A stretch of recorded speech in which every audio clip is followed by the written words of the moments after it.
Welcome in to Day 4 of the American Baseball Championships live from Clearwater, Florida. Today's semifinal matchup pits the number 2 overall seed USF Bulls against the 3 seed UConn Huskies. Hi everybody and welcome in here to Spectrum Field along with Jeff Brightwell. I'm Garrett Walver. Jeff, this tournament today pits the league's hottest hitting team in Clearwater, the USF Bulls, with 10 doubles, 4 homers already this week against one of the best pitching staffs, and Jim Penders and the UConn Huskies. A title game appearance is on the line. Interesting how it played out, though. USF leading the tournament in hitting and pitching, yet UConn is a team that came through the winner's bracket, but USF playing with a vengeance right now, trying to get to that championship contest. 2 games in action, bright and early, 10 a.m. Eastern. Let's take a look at what's going on in the American tournament today. Here at Spectrum Field, of course, USF and UConn, and across the way in Robert and Roberts Field, you have a very compelling matchup as well with the regular season champion Houston Cougars involved. We're going to see if Houston can keep that offensive momentum they had yesterday, scoring 23 total runs. They did it in just 16 innings. Can't wait to see the matchups here in Clearwater. Beautiful day for baseball early on. Let's get more with the third member of our broadcast crew, Haley Out. Garrett, it is a beautiful day of baseball, our 4th day of breakfast at the ballpark, so we appreciate each of you adjusting your schedules with us this week so we can get these games in and witness some great games. So welcome in UConn and USF fans. We do have Houston and ECU also streaming on this page. We're going to be interacting with fans and monitoring your comments all day long, so we look forward to having you on the broadcast. Thank you, Haley. Pirates, one of the hottest hitting teams in the tournament as well. Better than 285 with 15 runs driven in. For this game today, let's take a look at USF's lineup. The Bulls come in 35, 19, and 1 overall and top 25 in the NCAA RPI. We talked about being the hottest hitting team in this tournament, batting .328 with 4 home runs, and they've hit 10 doubles as well. As Montes leads it off, followed by Stunkel, Villar, Janor, Chatfield, Dutka, Ragsdale, Zek, and Dietrich. That's how they'll hit today for the USF Bulls. The UConn Huskies will be the home team here in this winner-take-all semifinal matchup.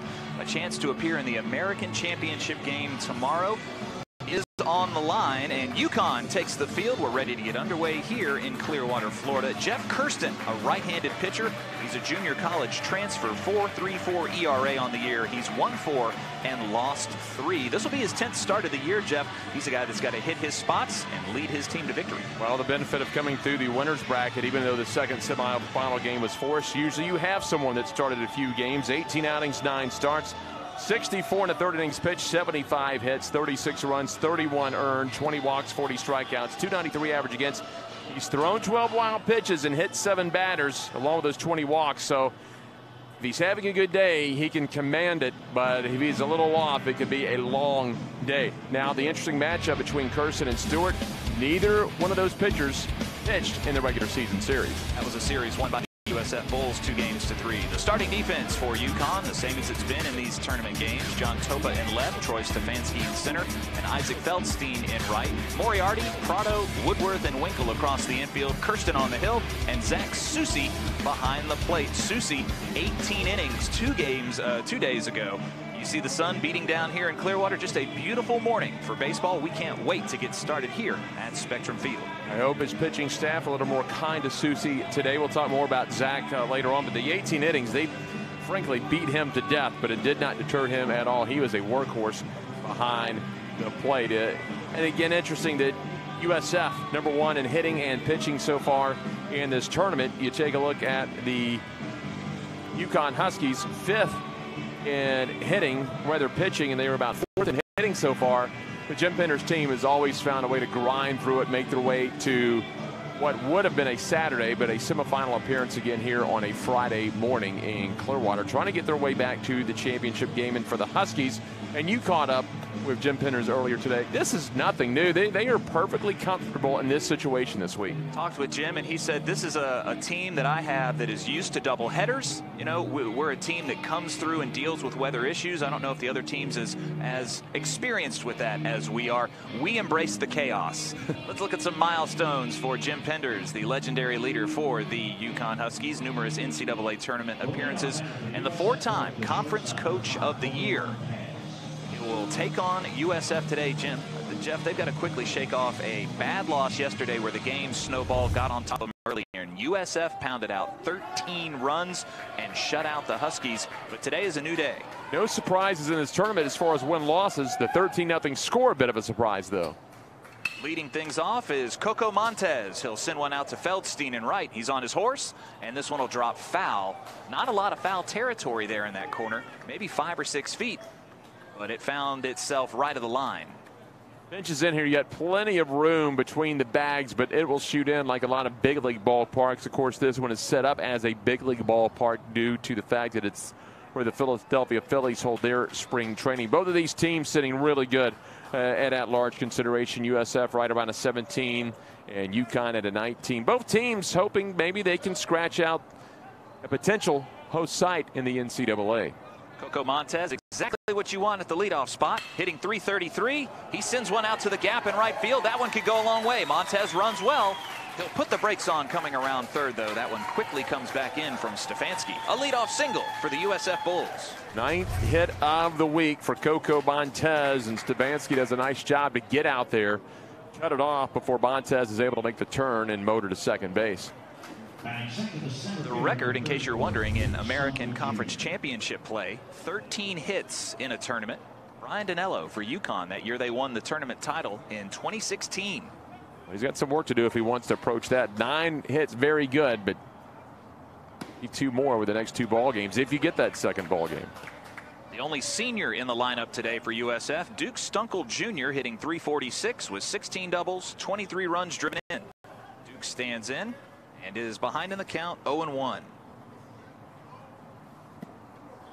This one finishes outside from the starter, Jeff Kirsten. Kirsten talking with the USF baseball team. Normally going to be around 85 to 87.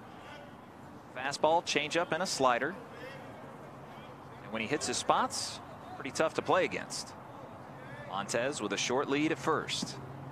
Fastball cruises in. Prior to coming to UConn, he was at Sierra College. He's originally out of Pinole, California, and Pinole Valley High School. Played 2 years at Sierra College in Rockland, California, in that Big 8 conference, part of the Community College Coaches Association. Appeared in 26 career games and started 17. Montez with 6 stolen bases on the year. Stunts there. This one's hit on the ground. Prado to second. Over to first. The throw by Woodworth in time. A double play, and that wipes Montez off the base paths. That's a good way to start your day. That's the 3rd double play they've turned so far in the tournament, and the 35th they've turned overall. Hunter did a nice job to get that little short arm toss overhand, kind of in between whether you want to overhand it or gun it over there, but a nice relay by Woodworth. Here's David Villar, first team all conference at third base. Villar comes in hitting .379 with 12 homers, 24 doubles to lead USF. The Bulls already have 10 doubles as a team here this week in Clearwater. You see he's pumped his RBI total up to 51 this week. 6 for 16. He's hitting well. Swings at the fastball by Kirsten, and he blew it by him. 6 foot 205 infielder, a junior out of Pembroke Pines, Florida, and American Heritage High School. He was the player of the week last year on March 20th.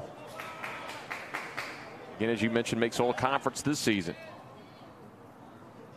And that's saying something, really, with all of the great talented third basemen that the American has had this year. For him to be first team, wear that as a badge of honor. He'll draw a 2-out walk as this one gets away from Kirsten.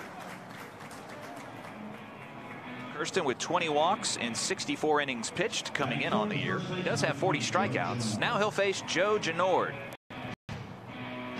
Joe Genord's got a pair of homers this week in the championships. 5 for 14. He leads the co-leader of Chris Chatfield for USF. They've both driven in 5 runs. Genord, a junior, was the Bulls catcher as a rookie 2 years ago. Now the first baseman, hitting .319. And that first pitch finishes outside. Kirsten's got to deal with the runner on. It's Villar. This one finishes out of the zone as well. Valor not a huge threat to steal, just one stolen base in his only attempt this year. Susi behind the plate, he's thrown 14 out of 66 attempted this year. Kirsten comes set. And this one's lifted high into the air. Stefanski going back just in front of the track. And the catch is made. So a leadoff single by Coco Montez, a walk to Villar. They'll leave one on and head to the plate. UConn coming to the dish when we return. The home team will try and scratch out some offense here on the American Digital Network. 7,000 student athletes rising to become champions in 21 different sports at 13 esteemed institutions across 11 states. 360,000 students and 2.6 million alumni rise up in celebration of a Power 6 conference known as the American. Power comes in all forms. Power is a big tackle, a big save, a clutch hit, and a game-winning shot. Power is also standing up for what is right. Power is respecting an opponent, officials, student athletes, coaches, and team representatives. Power is not tolerating racial or ethnic comments, profanities, or other improper actions while at the game. The American. Power. Power. Power. Power for life. 84 degrees as we go past 10 a.m. here on the Gulf Coast of Florida. We're scoreless. Let's take a look at the UConn Huskies lineup for today. The home team, John Topa leading them off. Anthony Prado, the conference's hottest hitter here in Clearwater, batting .600 this week. Zach Susi behind the plate batting third. Isaac Feldstein cleaning up in the four-hole. Stefanski, Woodworth, and Winkle, followed by Fedko and Moriarty, the third baseman. As a team coming in, UConn was hitting .281. Here this week, they're one of three teams over .300, batting .304. They'll try their talents out against Baron Stewart, the starter for USF. Did a nice job of just pushing runners around because despite being .304, only 5 extra base hits, pair of doubles and triples, and just one home run for UConn this week. As you take a look at Baron Stewart, getting the start today for USF. He is the freshman. That's how they line up behind him. Dietrich, Jadorn at first, Dutke at second, Montez at short, Villar at third. In the outfield, Chatfield, Stunkel Jr. and Zach. But Baron Stewart again, he did not face UConn this year when he pitched. He's 2-2 in 11 outings, 9 starts, 5.24 ERA, 34 and a third innings pitched, 35 hits, 21 runs, 20 earned, 18 walks, and 23 strikeouts, 259 average against, and he have a little control issue as well. 9 wild pitches, 5 hit batters. They'll need to be sharp early here, Baron Stewart, and pound the strike zone. The USF pitching staff, one of the best in the conference with a 3.8 staff ERA. The defense behind them might be even better, especially up the middle. USF with less than an error per game on average. That's fantastic at the collegiate baseball level. Let's get this thing underway. Bottom of the first, and coming to the plate, the leadoff man, John Topa. Topa, 283 so far this season with a home run and 25 driven in. He's one of 4 players in this lineup with 10 or more stolen bases. So Stewart, the true freshman, up on the hill for USF. First pitch, listed at 90 miles an hour, just off the strike zone. 6 foot, 209-pound junior out of Portsmouth, Rhode Island, Bishop Hendrickson High School. Played for the Wareham Gatemen in the Cape Cod League over the summer. Swing and a miss there by Topa. Year ago, 49 games, 45 starts for the Huskies. Primarily left field, but made a few starts as the DH, as he had a little bit of a banged-up shoulder. Topa has scored 32 runs on the year. This one gets away.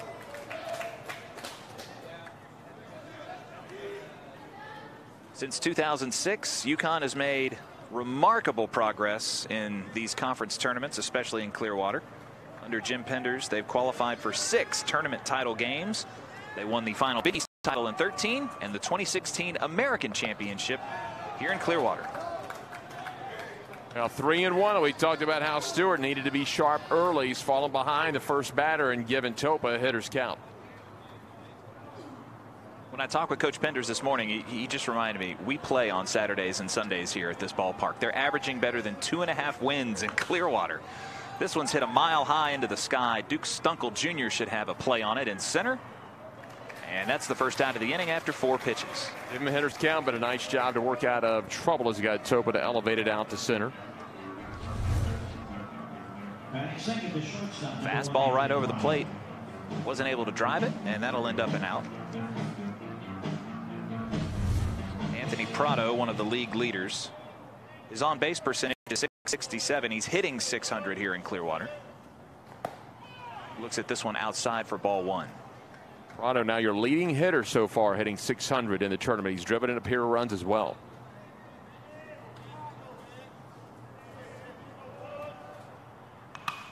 Lines this one hard, but foul down the third base line. Prado has started all but 1 game. The only player to appear in every game is Stefanski, 54 on the season.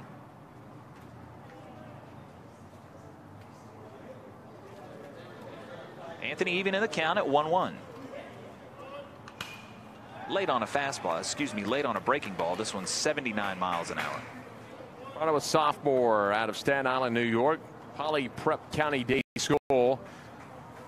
Freshman All-American a year ago by the Collegiate Baseball Writers and Collegiate Baseball. Second team All-Conference as well. Kirsten's pitch gets away from Dietrich. Talked about leading this tournament right now with a .600 average a year ago.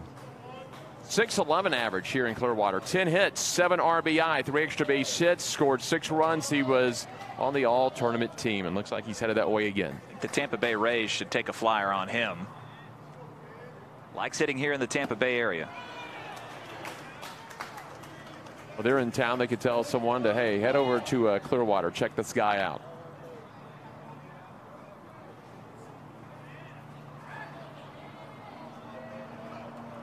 So Barron Stewart has run the count full.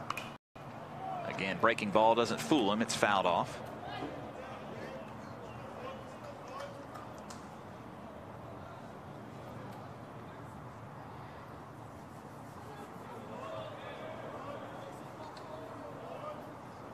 Montez at shortstop, shaded a little bit closer to third. Everyone else is straight up.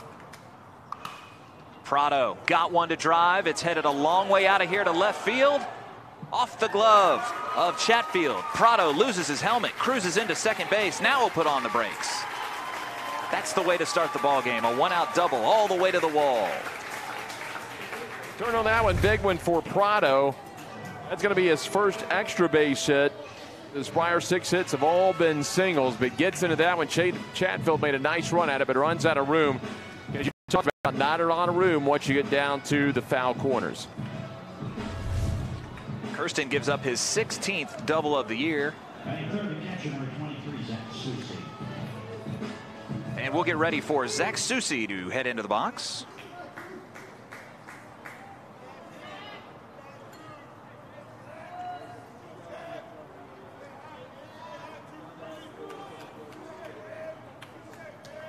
Stewart will check the runner. Susi late on this one. 79 miles an hour from Barron Stewart. What he's done has been pretty impressive in this tournament. Overall, 380 batting average, 12 homers. That's David Villar. As you take a look at Susie, 330 batting average, 14 runners thrown out this year. Played all 18 innings 2 days ago. And as I said, to be frank, his pitching staff beat him to death. He was all over the place. Pants went from white to all brown, but still 4 for 9 with an RBI in the tournament, hitting nearly 500 so far in the championships. Really the anchor to this team. Stewart slowing things down now for Susi.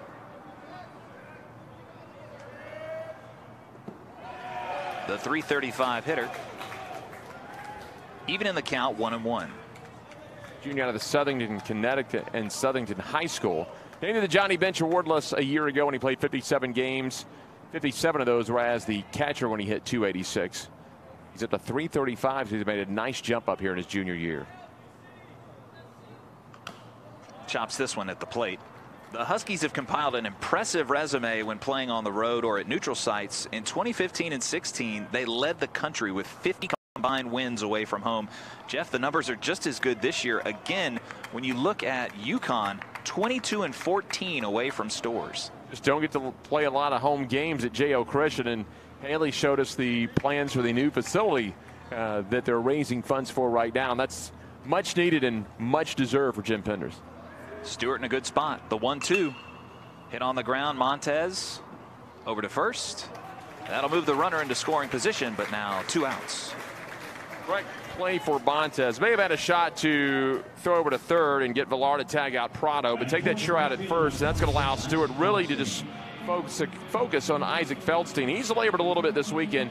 He's just 2 for 11 at the plate. Feldstein, though, can change a game in a hurry. Came in with some good numbers in the regular season. 13 home runs, 40 runs driven in. Yeah, you don't want to take too long of a chance with the 27 extra base hits this year. If you're UConn, you're just looking to score first against USF, who yesterday pasted you 13-0. Love to get a little momentum going in this winner-take-all ball game. When they jumped out on top first, that was a game we were watching or monitoring on the stat broadcast while watching our game over here, Houston and ECU, just how quickly that thing got out of hand. That one right around his eyes, pops it back.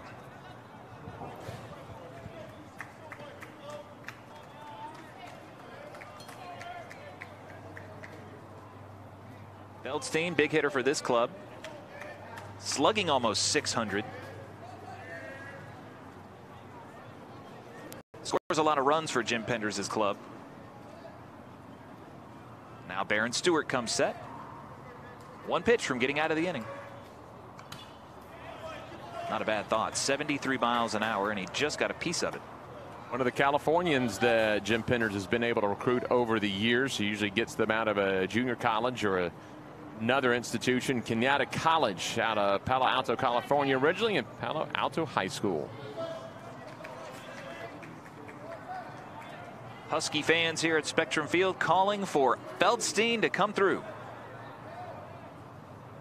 This one gets away from Dietrich. Prado sprints in.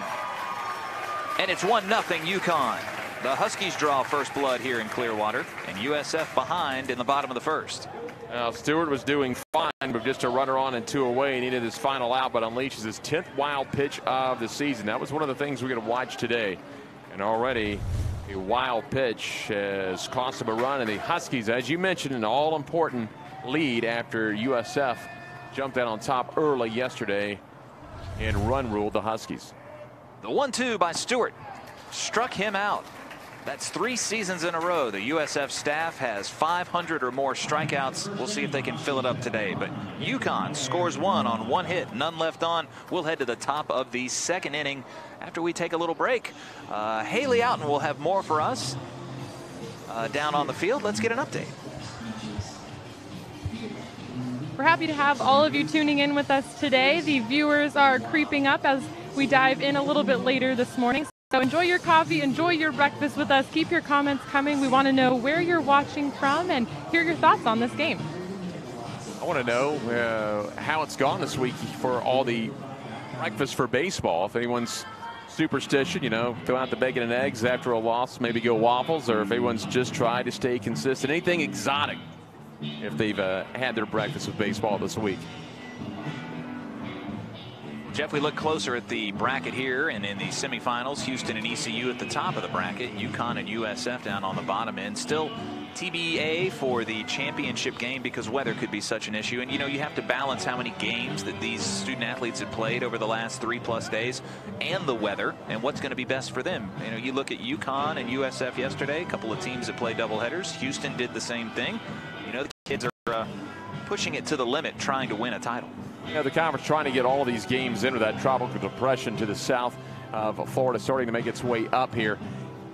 7 and 8 seeds won on day 1, but at the end of the day, the top 4 seeds are where they're supposed to be here in the semifinals, forcing a game. And we talked off air the other day. I told you when the 7 and 8 seed won, we're probably going to get those if necessary games with the 2 top seeds losing on day 1. Now, I also talked to conference officials this morning dealing with the potential weather. If for some reason, and hopefully this doesn't happen, if rain interfered and you were not able to finish the complement of games over the next 2 days, the highest remaining seed still active would get that automatic mid. So if Houston were still alive as the number 1 seed, they would get the automatic. If they're out, it would fall to somebody else. But it's the remaining highest active seed in the tournament. Right now you got great weather, though. Chris Chatfield will lead things off. Looks at ball one. USF, the 2 seed. UConn, their opponent today, the 3 seed.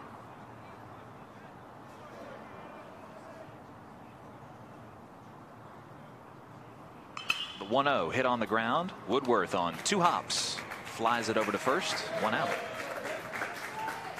Person looks pretty comfortable here today in the semifinal game for the junior. Again, he had 9 starts this season. Just going to work, was helped out with a double play against Duke Stuckle Jr. in the first inning. Just goes right at it, goes to the strikes, tries to establish that strike zone, and got Chatfield on a routine grounder. Little cloud cover high above us, and the shadows fall.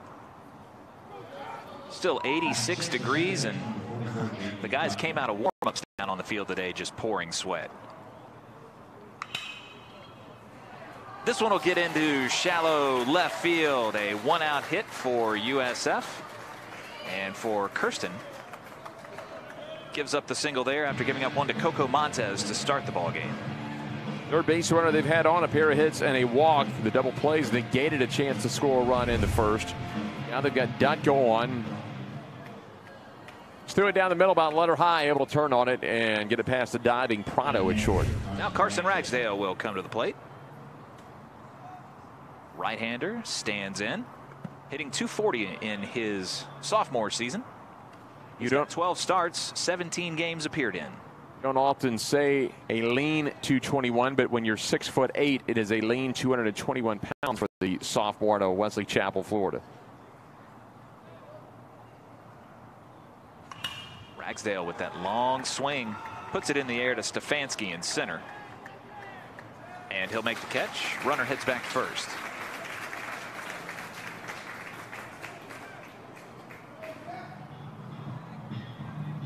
So a ground out by Chatfield. Ragsdale flies out to center. Garrett Zeck will come to the plate, batting out of the 8-hole. Still like the approach of Jeff Kirsten so far. Not trying to be too fine, too fancy, just going at the hitters. That wind blowing in from right field today, as we have seen every morning we played here so far this week. Zeck, a junior, pulls this one foul past the third base coach, Chris Cates.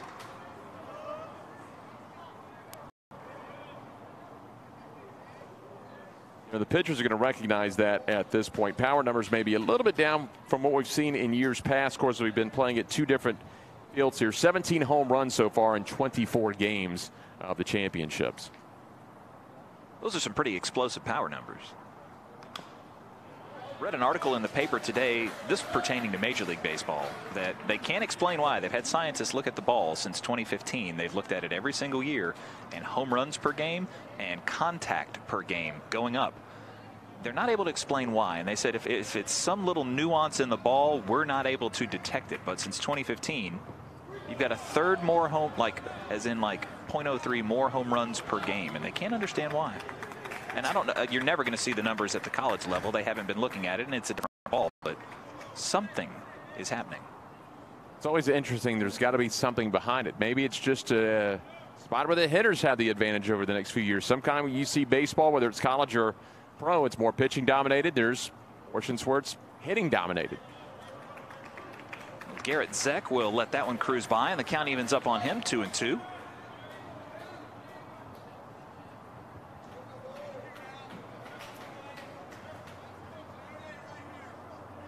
DJ Dutka standing off first base.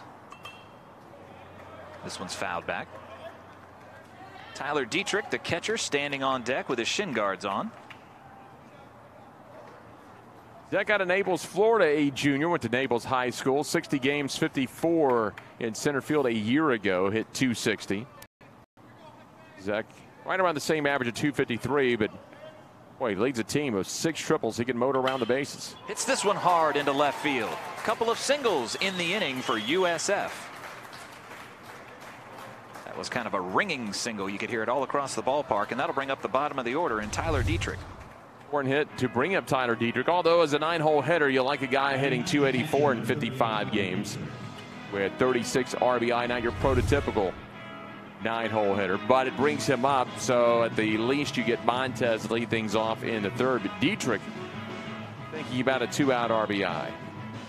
Dietrich had himself a day yesterday, especially in the 13-0 win over UConn. Went 2 for 3, 4 RBIs, and a pair of doubles. Will the power hitting continue for the USF catcher? Kirsten comes set with 2 outs and 2 on. Slices this one foul over the grandstand. Bulls fans have made the trip over from Tampa, and they are hanging out underneath the overhang as the sun beats down here in Clearwater. You see Dietrich stepping in.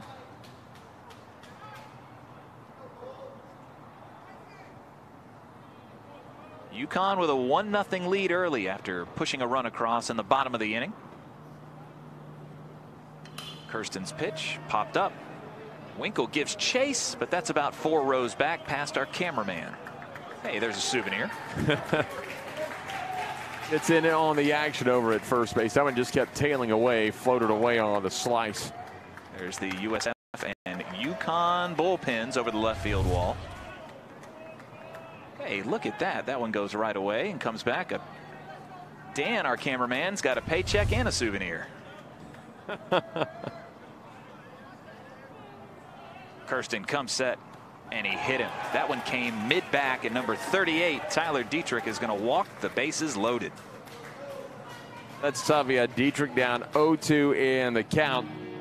About to get out of the inning, it looked like. Just let go of a breaking ball, and it caught him up in the upper back, in the back of the tricep on his left arm. 8th batter that Kirsten has hit this year for UConn. And now the top of the order with the bases loaded. Coco Montez already 1 for 1 today with a single.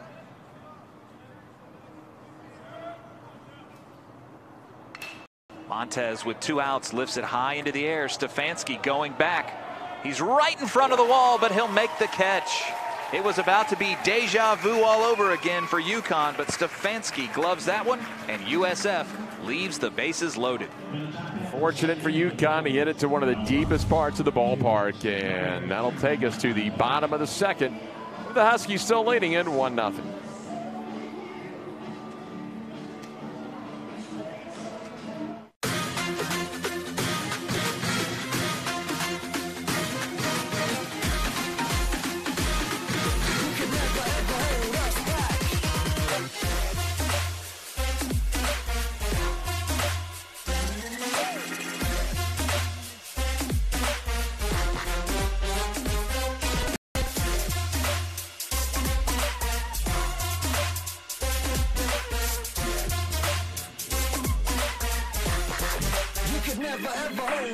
Oh, that ball is hit deep, left field, way back. That ball is gone. Double play ball potentially striking Stalls over to first. In time, double play, and that ends the game.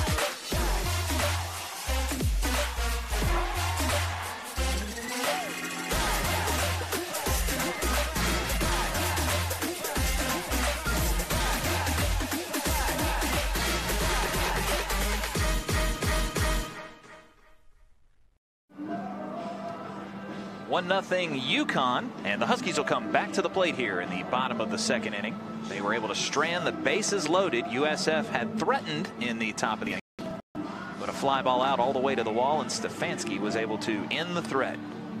Now Kirsten was able to take advantage of the deepest part of the ballpark when Montez flew out, and Stefanski, as you mentioned, able to get back there and get position. So he didn't have to go on the run and maybe run to the wall and have that ball knocked loose. But Kirsten continues to go out to strike zone. Kirsten's given up 3 hits so far. Yet he's thrown 2 scoreless innings, doing what he needs to do here at this ballpark. Troy Stefanski will lead things off. The center fielder was one of 5 Huskies to have a hit yesterday in that 13-0 loss against the USF Bulls in the semifinal game 1. 0 runs on 5 hits, 2 errors in the field. That's a game that will not go down in the annals of history at UConn, but they've got to get rid of that in their minds and focus here. They've got an early 1-0 lead. Would love to build on it. Facing Jeff Kirsten. Facing Baron Stewart for the second time. Stewart allowed 1 run on 1 hit in the first. Stefanski takes a look at called strike 2. Another one of the Huskies with a hot bat so far this week. He's tied with Joe Davis, hitting .500 in the tournament. He is 4 for 8. Pair of RBI so far and 1 triple. Stefanski hitting .312 on the season. Stewart's pitch is elevated, and so is Stefanski's bat. Strikeout. And now that's 2 in a row that Stewart has set down. Feldstein and Stefanski back to back, starting to feel things after that wild pitch. It's a good job, really. You go back to an inning ago, threw the wild pitch, allowed Prado to score, but on the very next pitch, he retired Feldstein, so maybe that settles him down. We mentioned that the USF pitching staff, more than 500 strikeouts 3 seasons in a row. Michael Woodworth comes to the plate and looks at called strike 1. UConn's right behind him. They're 6 strikeouts away from back-to-back-to-back seasons with 500-plus strikeouts. Pretty incredible staffs here at UConn and USF. Woodworth comes into the ball game hitting .311, 5 doubles, a triple, 4 homers, and 22 runs driven in. He's even in the count now, 1-1. One of his home runs this week here in the championship, and it remains the only home run for the Huskies this week. Stewart's offering just misses.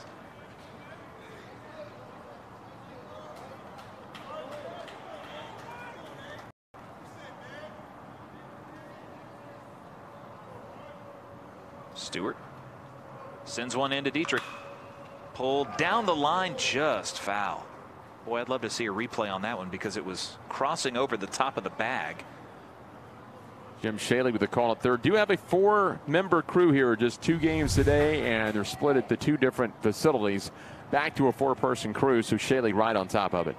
Our crew today, Matt Nader at home plate, Jeff Spizak at first, Mark Wagers at second, and Jim Shaley at third.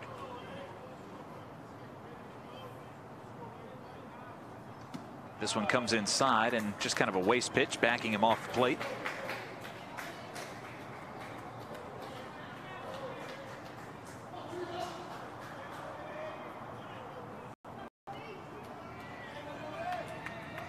So Stewart, the freshman from Okeechobee, pounds in a fastball. That one listed at 88 miles an hour.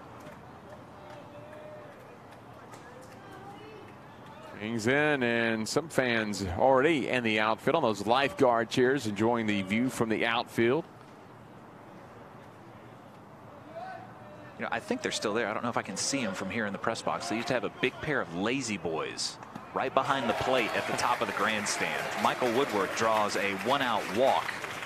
I don't know if you want to be sitting on leather in 85-degree heat, but it's a comfortable spot nonetheless. You can bring a beach towel, put it on top of it. It feels really nice, I'm sure.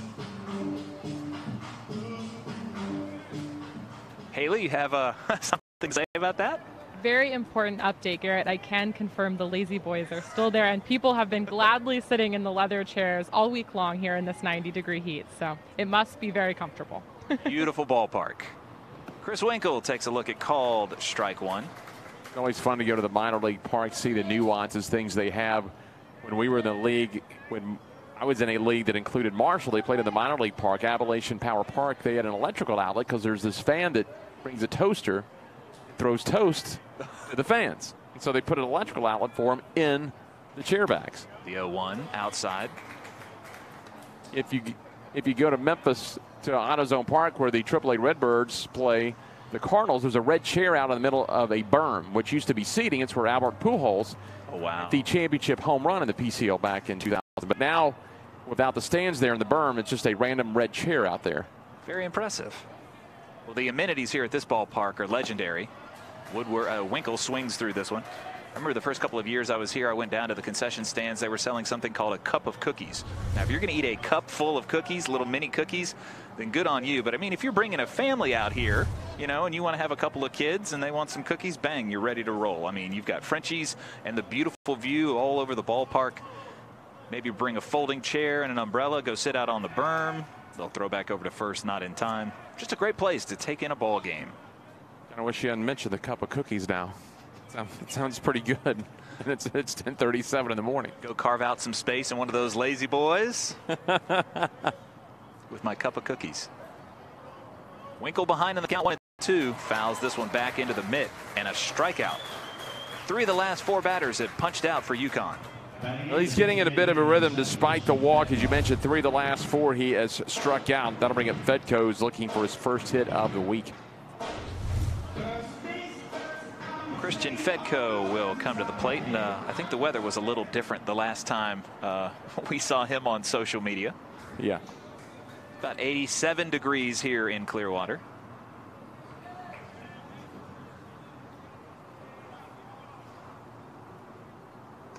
Woodworth off first base. This pitch comes into Fedko out of the zone.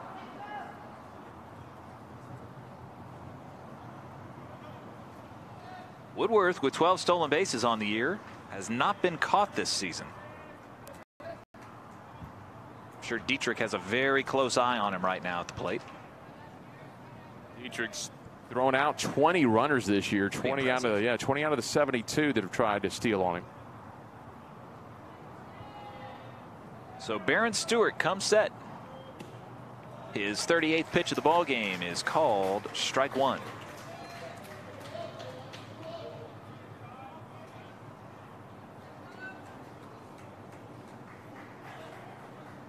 Stewart with that good size, 6'3", 228 pounds. Just another prototypical pitcher coming through the USF system. Woodworth takes off. No, it's a stunt. And this one's going to slow roll all the way to the right field grass. Everyone is safe. An infield single for Christian Fedko. I believe his first hit this week in Clearwater. It is, after going 0 for 7. That stunt may have helped him out a little bit with Woodworth faking to his right. Dutka was already playing up the middle a little bit, but that may have had Dutka moving toward the bag with the runner going, but Dutka way up the middle. I don't even think Dutka would have had a play at that if Woodworth had not stunted. They had him shifted, hit it right back up the middle. UConn now with a pair of hits in the ball game, leading 1-0. Connor Moriarty, the third baseman, will come to the plate with 2 on, 2 out. Moriarty with a pair of hits this week for the sophomore at West Springfield, Massachusetts, and West Springfield State High School. 87 miles an hour by Stewart.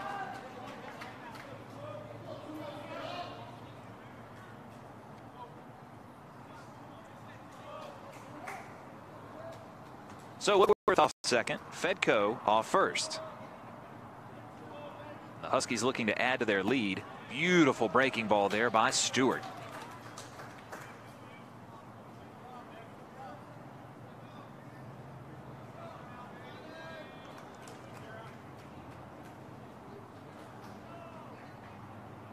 Top of the order, and John Topa on deck for UConn.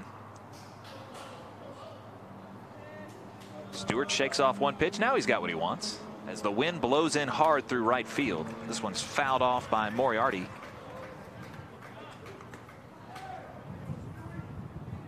Now Stewart's got him where he wants, looking for his 27th strikeout of the season after striking out 3 Huskies already today. He's faced just 2 over the minimum through 2 innings. Moriarty trying to hang tough here. The sophomore hitting .228. That one bounces away and gets away from Dietrich. He's finally found it, but not before both runners move into scoring position. That ball literally just jumped up off the dirt. I'd like to see how the pitch came in, but a tough position for USF to be in now. That ball literally jumped off a trampoline. I don't know what would have made it do that. It didn't come off the glove of Dietrich. No, it just came off the hard pan in front of the plate. Dietrich tried to backhand it and took that funny hop. Second wild pitch of the game already for Baron Stewart. So Woodworth standing on third, Fedko off second. Moriarty on the year with 16 runs driven in. Good eye at the plate by Moriarty. Wanted to pull the trigger. Holds off on that 79-mile-an-hour offering. Waited till just the last second before he decided not to swing.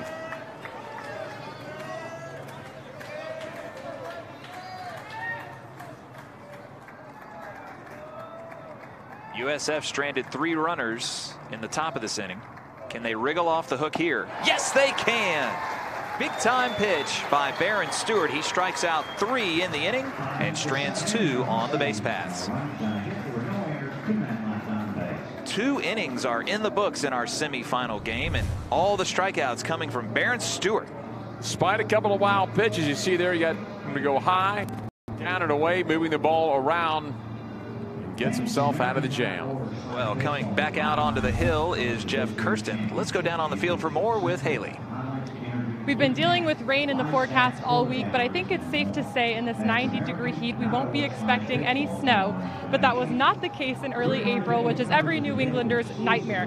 Snow in the beginning of April, and when UConn hosted UCF, the first game of that series actually got snowed out, so the California guys took it into their hands to have a little fun. And today's starting pitcher for UConn, Jeff Kirsten, led the charge.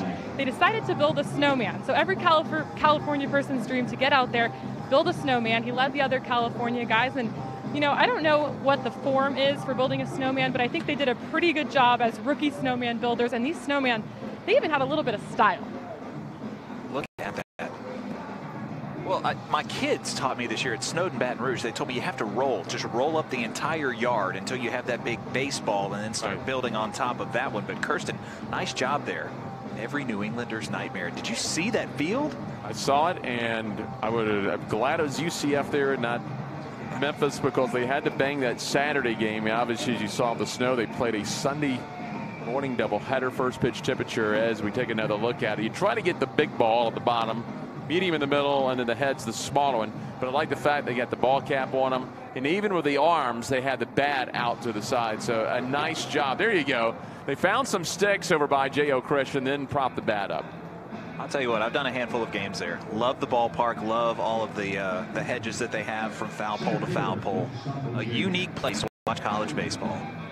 So we're two complete with UConn leading at 1-0. USF coming back to the plate after stranding, the bases loaded. It'll be 2-3-4. Duke Stunkel Jr. swings through strike one. Get into that 6-4-3 double play that got Kirsten out just a little bit of an early jam in the first inning. Preseason all-conference Duke Stunkel Jr. We've seen him flash the leather. A nice diving catch the other day. Jeff mentioned it earlier. Jeff Kirsten appeared in 27 games at the junior college level, Sierra College in Rockland, California, before becoming a cross-country traveler to Storrs, Connecticut. He's had a nice season for Jim Penders in year one with the Huskies. Falls behind in the count here to Duke Stunkel Jr. 2-1.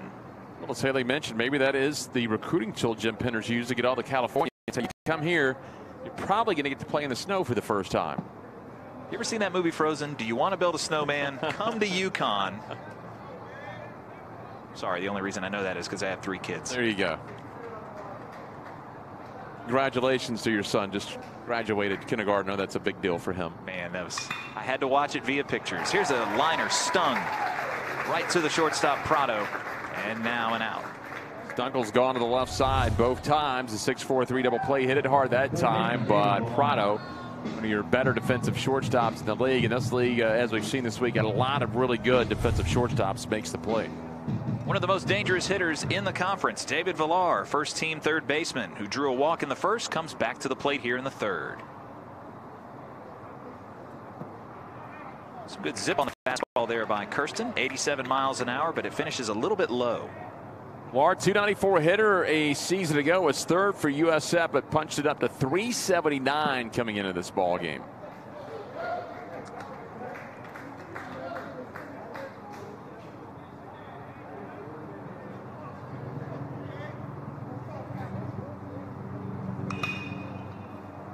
Wind blowing in right field. That'll help knock that one down. Feldstein makes the catch, and Villar is retired for the first time today. Kirsten and Stewart doing it a little bit differently, as where Baron Stewart has got his strikeout numbers up. Kirsten, again, as he's done all day, throwing strikes. They've hit some balls hard, but letting his defense do the work. And UConn's only committed 2 errors so far in the championships. That'll bring up Joe Genord, first baseman.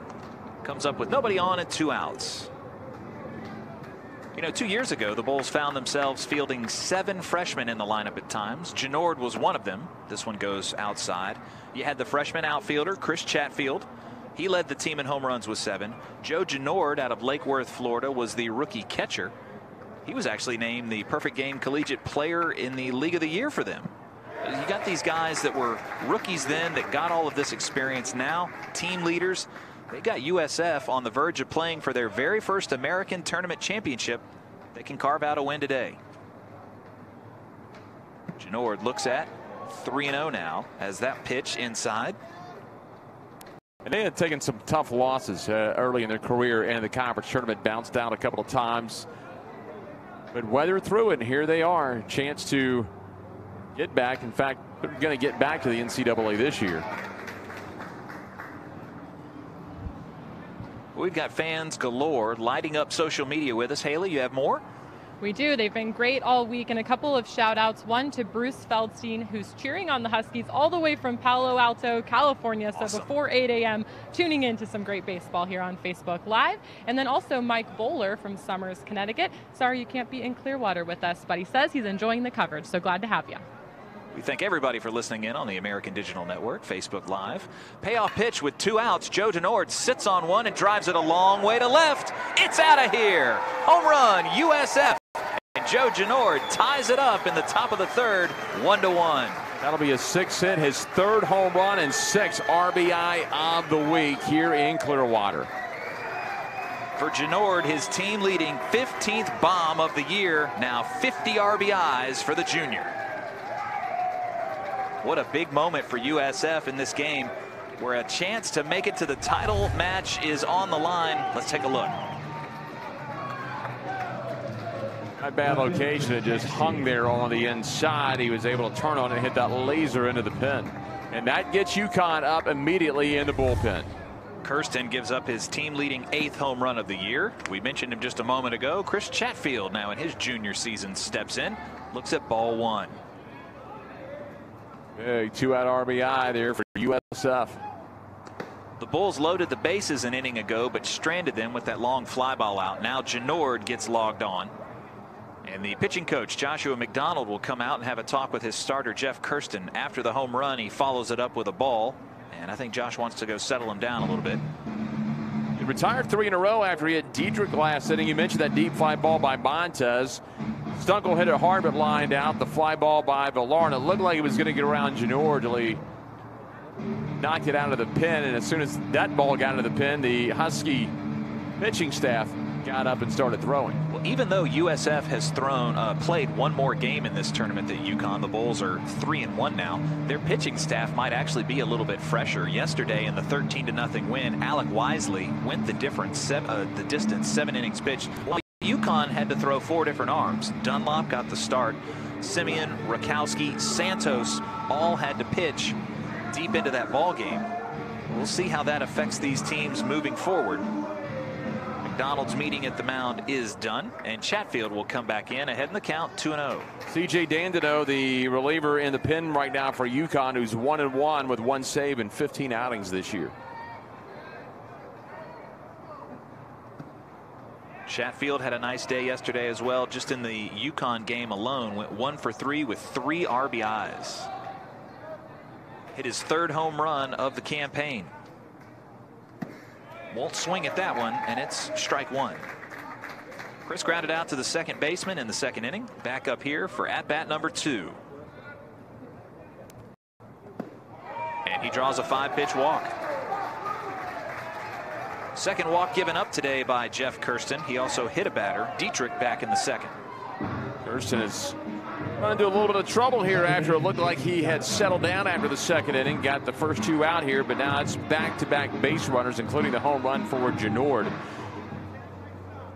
See what he can do with J.D. Dutka, who has 5 hits and a homer so far. Singled into left field in his first at-bat, but was stranded on the base paths. He'll swing high and hard at this one. Dutka, though, will lift it into the air to left field. Topa makes the 3rd out of the inning, but not before Joe Genord hits a solo shot to tie it all up at 1 apiece. UConn and USF headed to the bottom of the 3rd. Let's get more with Haley. We're tied up over here, but a close one over at Robin Roberts as ECU leads Houston 2-1 in the bottom of the 3rd. And guys, for the Cougs, who else but Tyler Bilomovich with another home run here this week in Clearwater to give the Cougs their run. But the Cougs battling down from 2-1 right now. We'll have more coming up on the American Digital Network, tied up now at 1 apiece. There are other people just like you, driven, determined, those who use passion to spark creation. Others who are ready to unite and discover together. It all starts with you and continues with us, the University of South Florida. This is a classroom. This is a lab. This is a study break. This is family. This is home.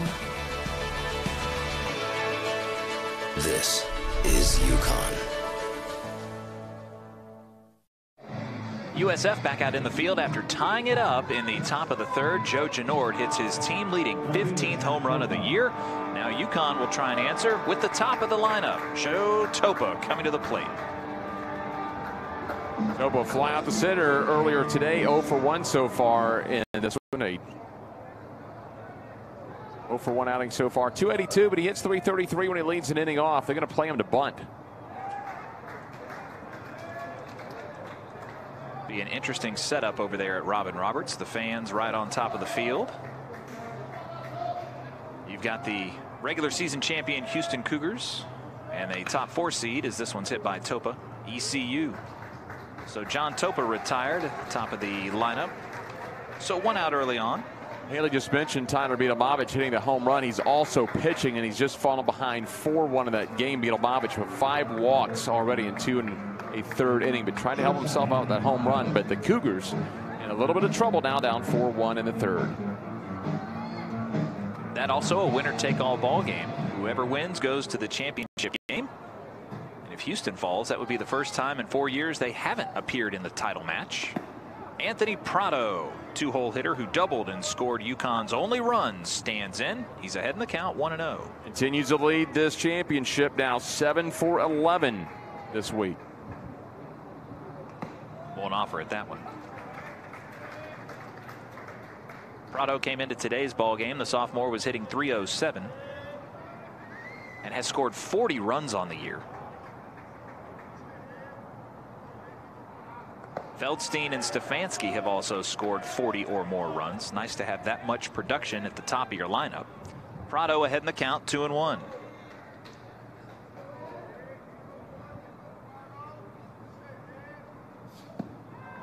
.86 miles an hour,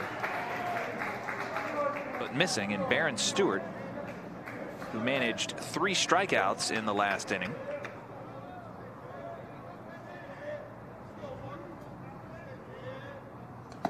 We'll walk him on. Oh, that one just caught the zone. Got the high strike there. You mentioned his walk to strikeout numbers really good. 1 walk to just 4 strikeouts today. It's just the 2 wild pitches. Only 1 has been costly when Prado came in to score to give UConn an early 1-0 lead.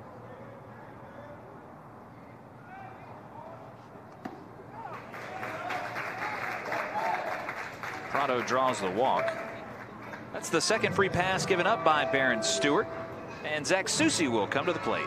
Another hot hitter, Susie, who grounded out the 3rd, now 4 for 10, batting .400 so far this week for the junior at Southington, Connecticut, who earned all-star status in the Cape Cod League last year, playing for the Bourne Braves, played in 23 games and hit .276. You hit .276 in that league, you're doing something.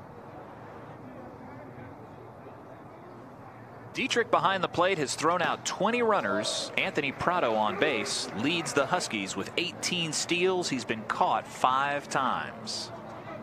I like the placement by USF second baseman Dutka, hoping not to let anything fly through the right side of the infield off Susi's bat.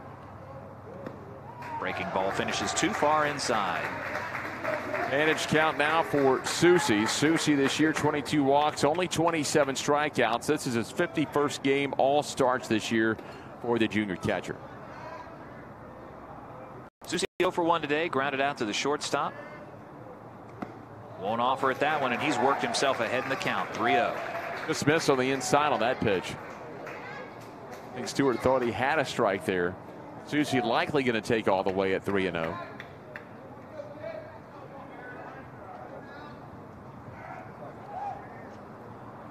Would love to keep the inning going. And And he does a 4-pitch walk to Zach Soucy. Back-to-back free passes by Baron Stewart. And the pitching coach will come out for USF as he's run into a bit of trouble. Well, this is the guy you don't want to mess with, Isaac Feldstein. He is just 2 for 12 so far this weekend. He struck out earlier, or not this weekend. We're just getting to Friday, but he struck out in the first. So 2 for 12. But on the year, 12 doubles, 2 triples, 13 home runs. You would think he is due, and now he's going to see something to hit. They don't want to give another freebie and load the bases up here, and Stewart really going to have to try to keep this ball down low, away from Feldstein, see if they can get Feldstein to roll over into a double play. But I know Feldstein looking for a big opportunity here. Have a chance to take a look at Billy Mole, who's done such a nice job this year for USF in his first season. Mole's made an NCAA appearance in 2015. Part of that staff. Coach Mole known for developing pitchers.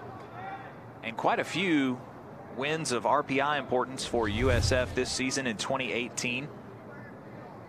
They came in ranked this week 22 in the latest RPI rankings.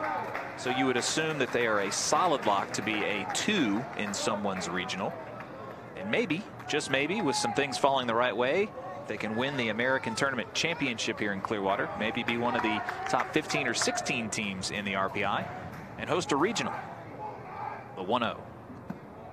Isaac Feldstein won't offer at that. That's 5 pitches in a row out of the zone for Baron Stewart. Even in the inning, 1 walk, 4 strikeouts. Now 3 walks after the back-to-back free bases here in the third. This is after he got Topa to ground out the second to lead the inning off.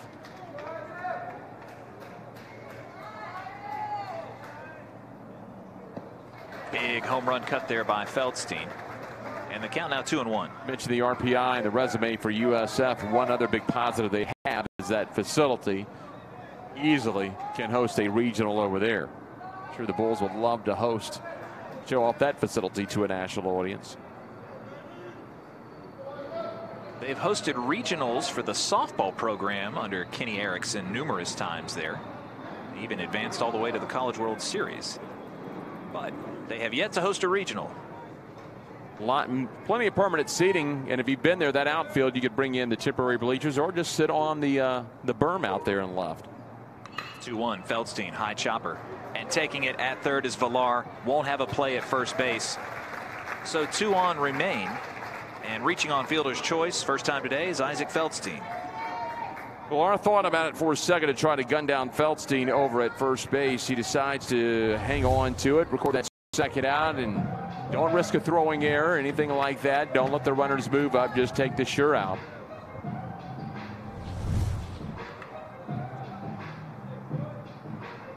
Now Stefanski 4 for 9 so far. He does have a triple, and he's batted in 1 run so far. Came into today 5th so far in the championships overall in hitting.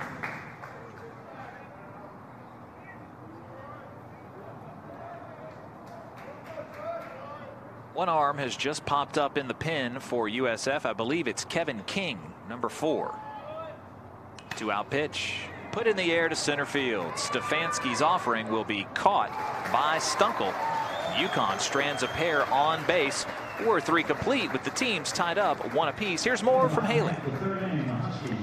Fans, we've been bringing you trivia all week long here from Clearwater, and all 4 teams are sitting in extremely good position when it comes to the NCAA tournament this season. But for UConn, their trip to the NCAA tournament this season, how many marks all-time will the Huskies have made in the NCAA tournament? We're looking for all-time appearances. So leave your answers here in the comment section. That's a good question. There's plenty of NCAA experience prior to Jim Penders, and he's taken the Huskies several times to the tournament. I know that UConn, very proud of their trips to the old College World Series in Omaha, Nebraska.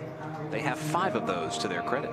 It's been a while, but they would like to make their way back to Omaha. They've been to Rosenblatt, as you mentioned, 5 times. Meanwhile, ECU threatening to really open that game up, the other semifinal. They're up 7-1. They're still batting with 1 out in the bottom of the 3rd. They have the bases loaded with just 1 out and already up 7-1 on the Houston Cougars. So a much different ball game over the Carpenter Complex than what we're seeing here at Spectrum Field. We mentioned it before on broadcast, but Jim Penders and his connection to the UConn athletics family, it runs deep. His father, Jim, and his uncle, Tom, both graduated from UConn and played on the Huskies' 1965 College World Series team. Of course, Tom Penders, the longtime NCAA basketball coach of much renown. We've interviewed him on the broadcast in years past. Loves coming down and catching some Clearwater Rays. Let's go back to Haley. We have an answer. That was quick. David Rodriguez, 19 times. That is correct. Saw that in my notes coming in this week. What a thing it would be to have 20 NCAA regional appearances. It looks like the Huskies are a couple days away from the selection show and punching their 20th ticket to the NCAA regionals. You mentioned USF. UConn, one of those teams just right around that 16 spot coming in today. Depending on what service you look at, I'm checking out Warren Nolan right now, sitting at 19 in that gaudy 22-13 road record. If they hosted, it would likely be over at Norwich. 7-8-9 coming to the plate for USF. They tied it in the last inning, top of the third. Now Carson Ragsdale leads things off, and the DH ahead in the count. That one came in for strike one. He'll offer at this one and quickly falls behind. It'd be interesting to host again. They've done that in years past in the state of Connecticut. Norwich could be a nice option for them. I believe the Hartford minor league team has games scheduled for the week of the NCAA regional, so that would not be an option. Ragsdale looks at 0-2, and it's ball one. Ragsdale flew out to center field in his first and only at bat. Well, as you told us, moniker for Norwich, you always want an opportunity to play with the scrappy yard goats play. What is a yard goat? Is it like an old school lawnmower? You just leave it out in the fenced area and chew the yard up. I was going to say it had to go back to pre-lawnmower days. Just let them wander out there and chew the grass up. I did get on there and check out the logo. Nice logo.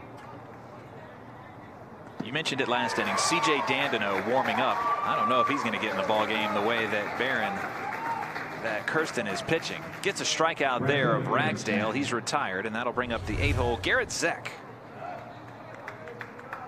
Well, as soon as Joe Janord hit that home run, Dandino got up. He's still throwing out there, and maybe the philosophy of Jim Penders today with the urgency of this ball game is not to wait. Have a bullet ready to fire at any sign of trouble. Zek pulls this one on a hop to the third baseman, but Moriarty's up with it quick and over to first. That was a really smooth pickup by the hot corner over for UConn. Quick reaction to his left as Moriarty fired that strike over to first. That got on top of him quickly. Nice hero shot there. And he's out by a step or two. Now the bottom of the order, Tyler Dietrich will come to the plate. And the outfield will play him straight away. Kirsten at 54 pitches, so in pretty good shape right now. And he's chewing up the outs. He's got a pair of quick outs here in the fourth inning. This one's put in the air by Dietrich. First pitch swinging. Stefanski will make the catch. 1-2-3 for Jeff Kirsten, and UConn rolling right through the top of the fourth inning. Huskies will come to the plate when we return, tied up at 1 apiece here in Clearwater.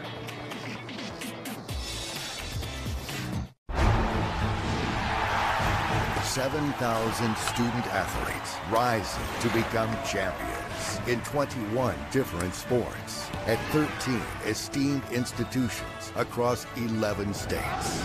360,000 students and 2.6 million alumni rise up in celebration of a Power 6 conference known as the American. Power comes in all forms. Power is a big tackle, a big save, a clutch hit, and a game-winning shot. Power is also standing up for what is right. Power is respecting an opponent, officials, student athletes, coaches, and team representatives. Power is not tolerating racial or ethnic comments, profanities, or other improper actions while at the game. The American. Power. Power. Power. Power for life. Nice crowd on hand today, cheering on their heroes at the American Baseball Championships in Clearwater. We're tied up 1 apiece. 1 run for UConn in the bottom of the first. Joe Janord was able to answer with a solo home run shot. Now the Huskies will come back to the plate, looking to go back on top. Barron Stewart, pretty nice day today. Got a handful of strikeouts, and he's limited UConn the last 2 innings. Put up a couple of goose eggs on the scoreboard. Gave up just that 1-out double in the first. The wild pitch scored. Other than the 2 wild pitches, I thought he's been pretty effective today. He's had a little bit of control issue this year, but the 3 strikeouts in the second inning really big when he got to that 2-1, 2-out jam. Woodworth, Winkle, and Fedko due to the plate. 6, 7, 8 for the Huskies. Connecticut, UConn came in 34, 19, and 1. Another one of those American teams looking to win 35 or more games on the season. They're starting to add up. This one finishes outside to Woodworth. Houston, USF, ECU, UCF, and Wichita State all with 35 or more wins right now.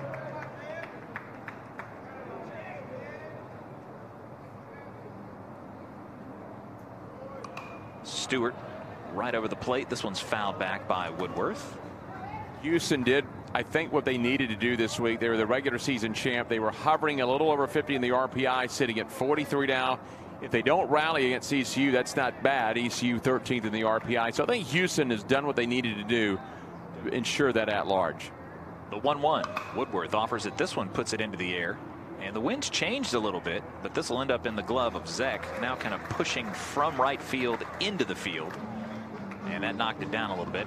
The top 25 polls, Houston's in most of them. So the RPI and the coaches polls, very different for Houston. You don't normally see a 20-plus point swing in rankings and RPI, but that's where it is right now. One thing would be tough to leave a regular season champion in a league this strong that has been in the top 3 to 4 all season. That'll bring up Chris Winkle. Fouls this fastball back. Especially since Houston got 3 wins to come through the losers bracket after being knocked off on the first day.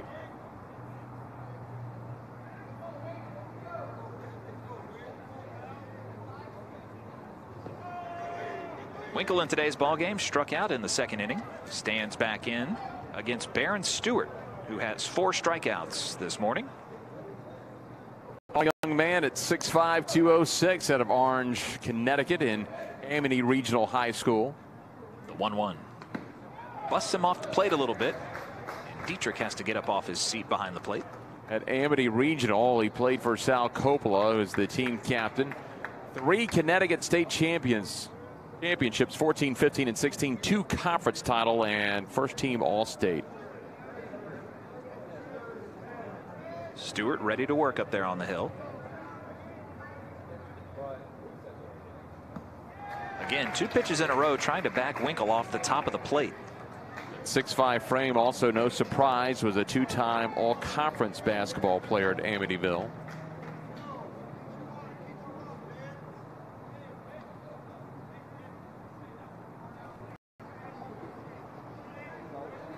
Montez, Dutka, and Genord in the infield.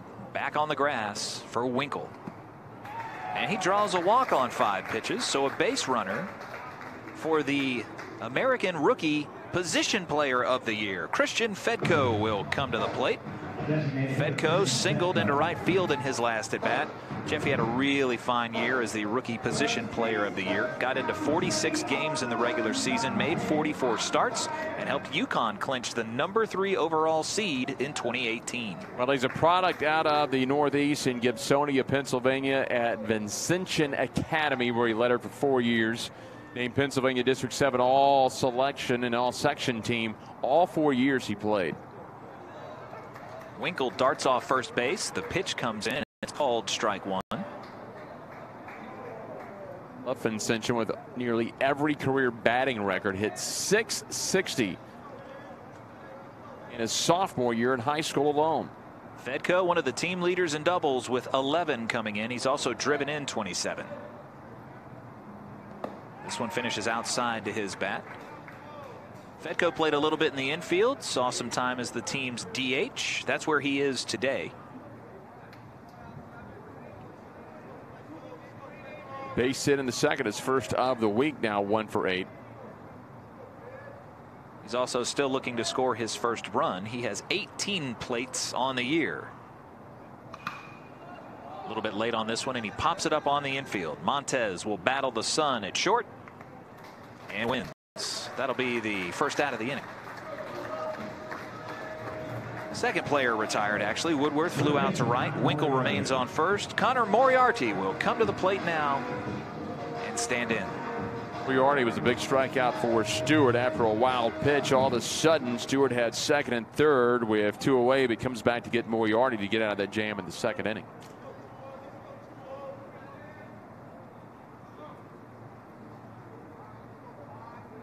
Moriarty diving back in. Tag applied by Genord. Not in time, though. A nice quick throw by Baron Stewart.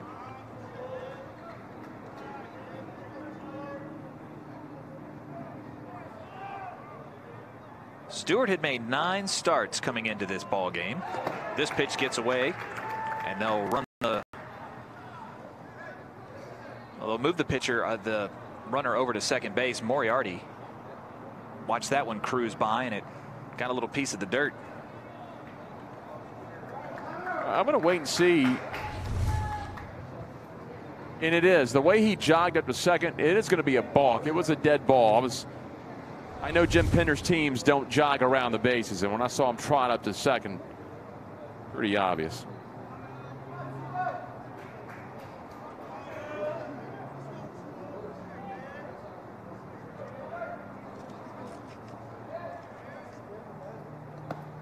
Moriarty won't offer at that one. And that's actually the first pitch to him because of the balk. Ball 1. Winkle, who runs well, standing off second base. He drew the 3rd walk of the game given up by Baron Stewart.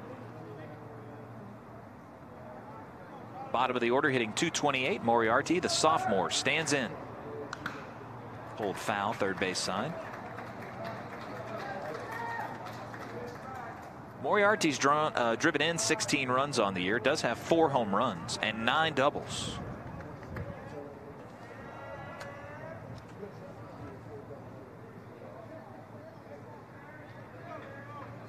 Looks like Kevin King, the junior left-hander reliever, is up and ready.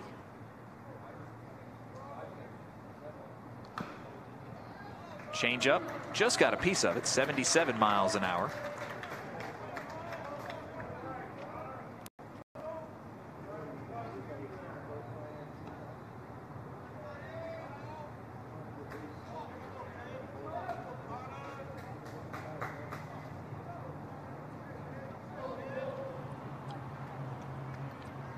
Dutka playing a little bit up the middle now with Winkle at second base and a right-handed hitter.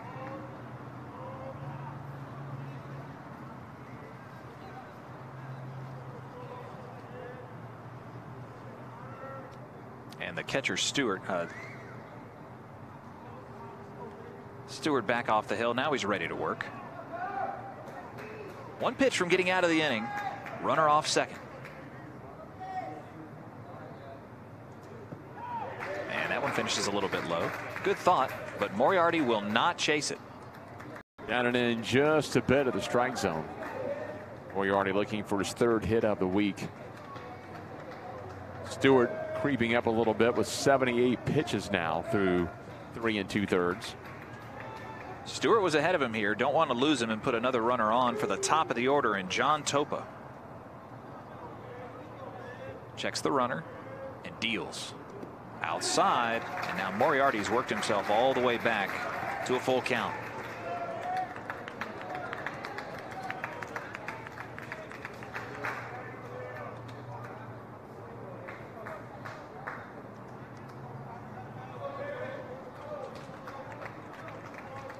Anthony Prado scored on a wild pitch.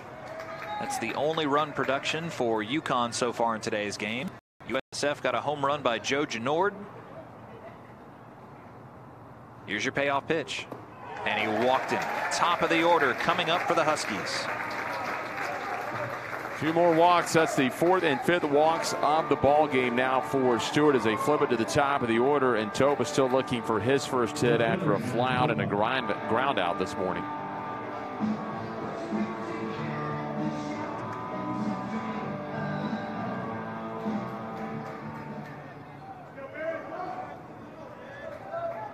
Winkle standing off second base, Moriarty at first, and now Topa stands back in. Couple of extended innings for USF out in the field. Topa looking to make them pay. That's called strike one. Nice offering there by Baron Stewart. Stewart has allowed that one run by Prado. Only 2 hits scattered them through this first 3+ innings. He's danced out of trouble every inning. He's left 3 men in scoring position. He's got a 4th in scoring position right now, and Winkle at second.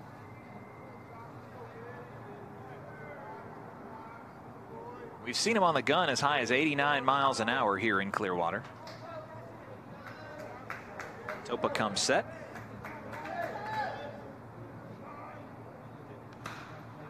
Late on this one, it's opposite field, back of first base. Zek coming in, he'll settle under it, and UConn strands another pair on the base paths.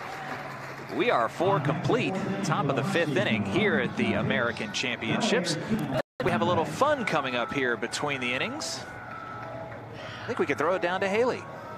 We do. We keep talking about NCAA regionals, and in just a couple days we'll find out the sites for those. UConn, one of those teams hoping to host, probably in Norwich, Connecticut, because the Hartford Yard Goats have home games. So you guys talked about yard goats. It got me thinking, how can I find out what the heck is a yard goat? And obviously Google is the answer to that. Nice. So it is technically an old railroad slang term for an engine that switches a train to get it ready for another locomotive. Now that doesn't exactly look or sound like anything you see when you walk into the park there, because you see a picture of a really cute goat. So the logo and the mascot, that all came from the angle of selling merchandise. But interesting, it was chosen from a final list of 5 names. So these were the other names it was up against. It was the hedgehogs, praying mantis, river hogs, and whirlybirds. So some interesting other options there outside of yard goats. And it actually was ranked by Sports Illustrated as the 2nd weirdest minor league baseball team name. The only other weirder, and I hope I pronounced this city right, Batavia Muck Dogs. Yep, you did. Great. Nice. So there you go. All you ever wanted to know and more about the yard goats. Thank you, Haley, proving that Google is your friend. I hope that Haley can look up the bobblehead they just put on our screen. I guess Fancy Pants is the name of the mascot, the goat bobblehead. That is definitely one that I think every bobblehead collector needs to have. What do you think, though? The Norwich Whirlybirds. This has a nice ring to it. Whirlybirds win! If you win there, Fancy Pants. That's a great bobblehead. We're talking about it because it might be an option for their ballpark to host an NCAA regional that the UConn Huskies would oversee. We're going to have an opportunity if they come through this game. And again, a 7-1 ECU lead over Houston. They're down the bottom of the 4th over the Carpenter Complex.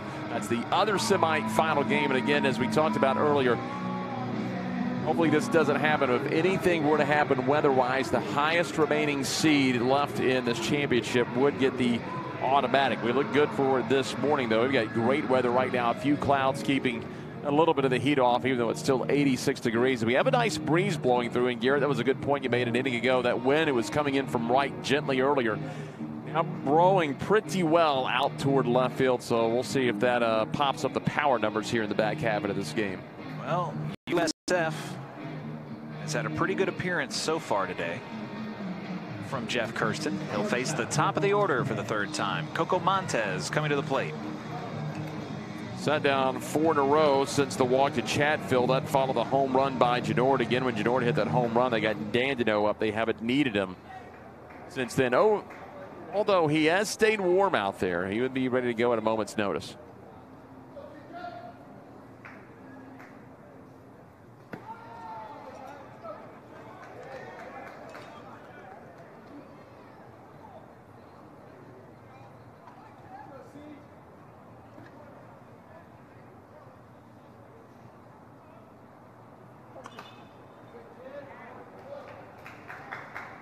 Montez, the American Athletic Conference Player of the Week a year ago on February 27th. He played 61 games last year, 58 at second base.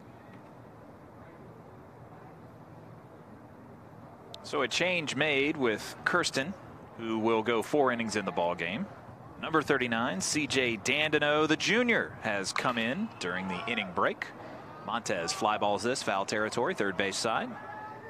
Moriarty just runs out of real estate, and that one goes foul. First in 4 innings for its 1 run. It's earned 2 walks, 1 strikeout. 56 pitches, 31 for strikes. Dandino 1-1 in 15 outings with a save, a 4.43 ERA. 20 1/3 on the mound, 16 hits, 10 runs all earned, 13 walks, 21 strikeouts. 216 average against this year, 4 wild pitches and 3 hit batters. I think if you're Jim Penders, you got about what you wanted out of Jeff Kirsten. Only 1 run came across, scattered 4 hits, and had a strikeout. Now Coco Montez, even in the count, 2-2 to Dandino. 4 solid innings gives you a chance to win a ball game, tied at 1 here in the top of the 5th, and now you turn it over to a pretty solid bullpen.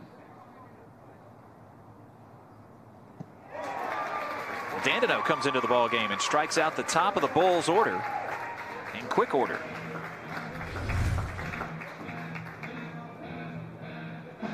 Second strikeout of the ball game. That'll bring up Duke Stunkel Jr.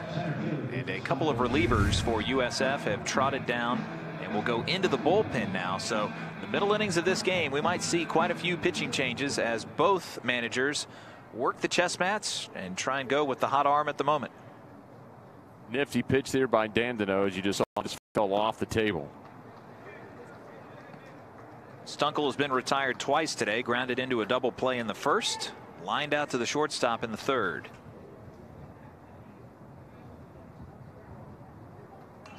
This one's fouled back. This stadium started hosting conference baseball tournament games in 2006, back with the Big East. That was their first year. And then in 2008, ever since, it's hosted a baseball championship. The Americans started here in 2014.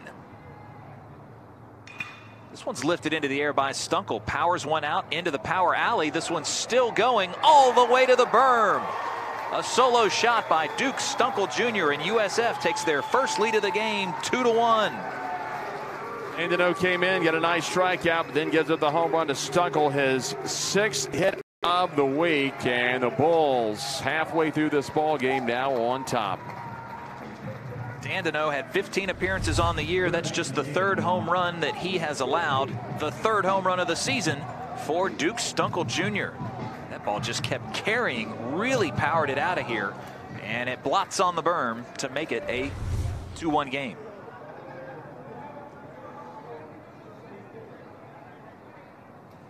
So for USF, 6 home runs in the tournament now.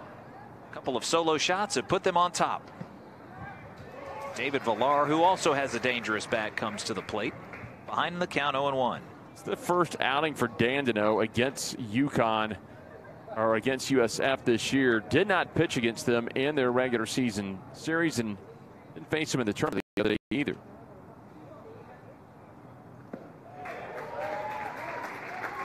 Villar today walked, flew out to right field. He's 0 for 1. Dangerous, though. 12 home runs and 55 RBIs on the year.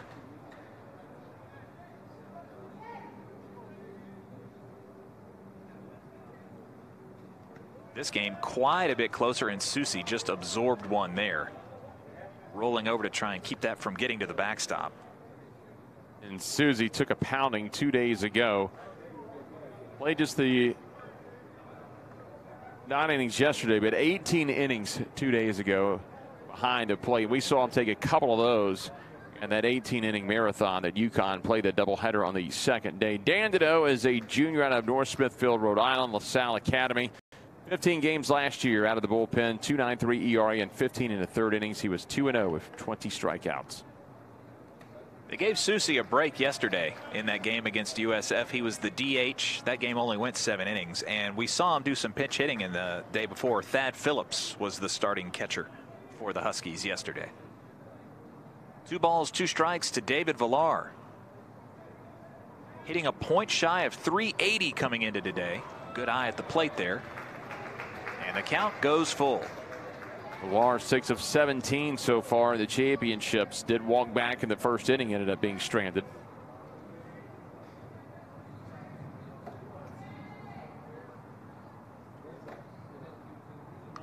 Hits this one hard through the side into left. 2nd hit of the inning. Villar is on base for the 2nd time today. Well, they're seeing Dandino well after the strikeout, the home run. Now the single through the left side. That's going to bring up a very dangerous Joe Genord that hit the tying home run, the then tying home run at 2 outs in the 3rd inning. And Genord, 6 hits with 3 home runs this week. I think you might see UConn get somebody up rather quickly. Nobody warming in the pen right now for the Huskies. They thought Dandino could come in and kind of put out this USF offense. Instead, the solo shot by Stunkel. Villar stung that single, and still just 1 out in the inning.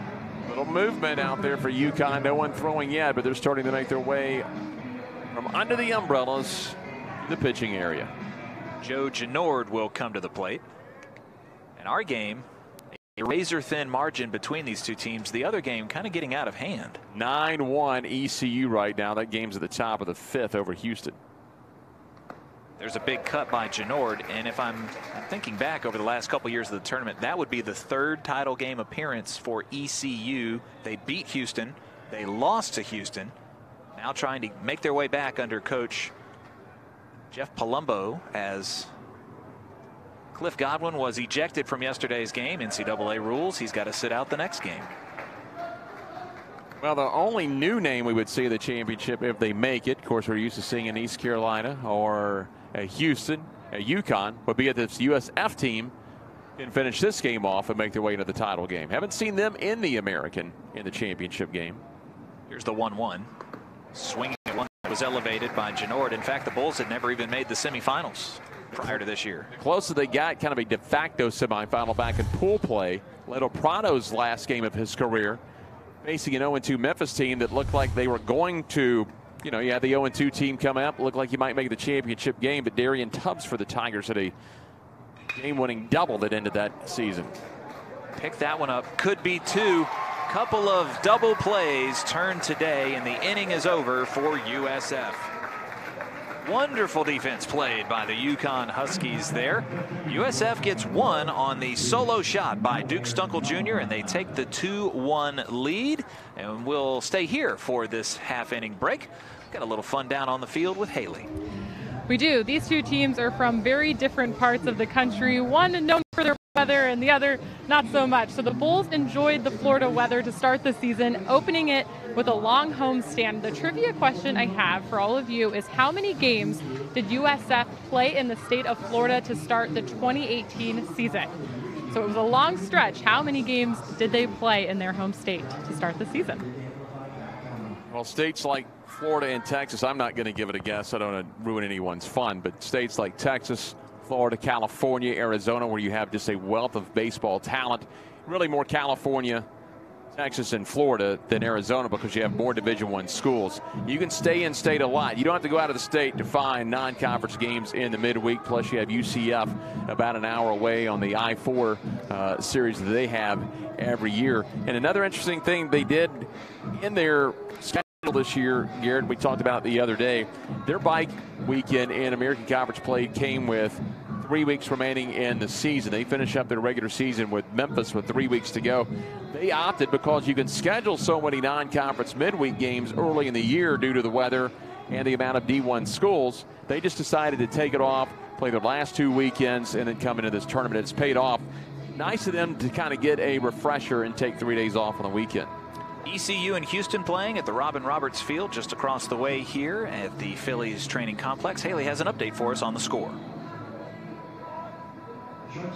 Pirates up 9-1. They were able to put 5 runs on the board in the 3rd inning and 2 in the 4th. So the Pirates seeming to run away in this semifinal game over at the other complex. Thank you, ma'am. I think that the Houston mystique had finally worn thin with ECU. Houston swept them in the regular season. They beat them yesterday to force this game too, and I think the Pirates had finally had enough. Trying to get their first win of the year against the Cougars. Here's Anthony Prado, the tournament's hottest hitting player. He's ahead in the count quickly, 2-0 on the starter, Baron Stewart. Well, it's hard for any team, including Houston, to repeat what they did yesterday, where they got 23 runs in 16 innings. You see that a lot in baseball. High runs one day, and then you just scratch and claw to get anything going the next day, and that's what's happening right now. 23 runs a day ago, just 1 run so far in that contest. Prado doubled and scored UConn's only run in the first. He walked in the 3rd.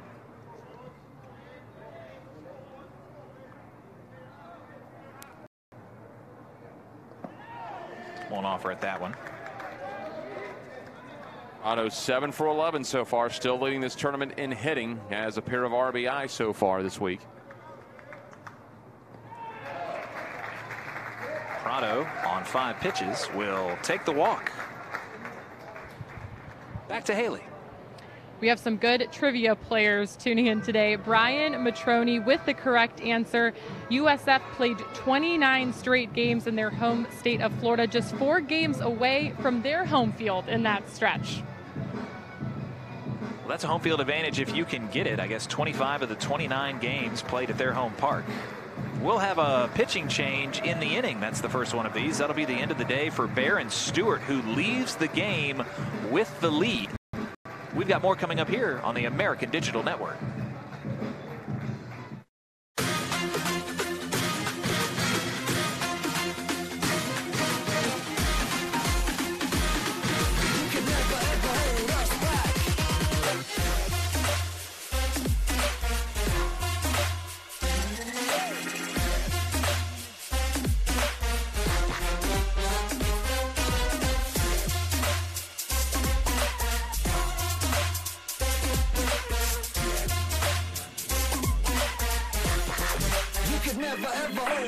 Oh, that ball is hit deep. Left field. Way back. That ball is gone. Double play ball potentially striking Stalls over to first. In time. Double play, and that ends the game.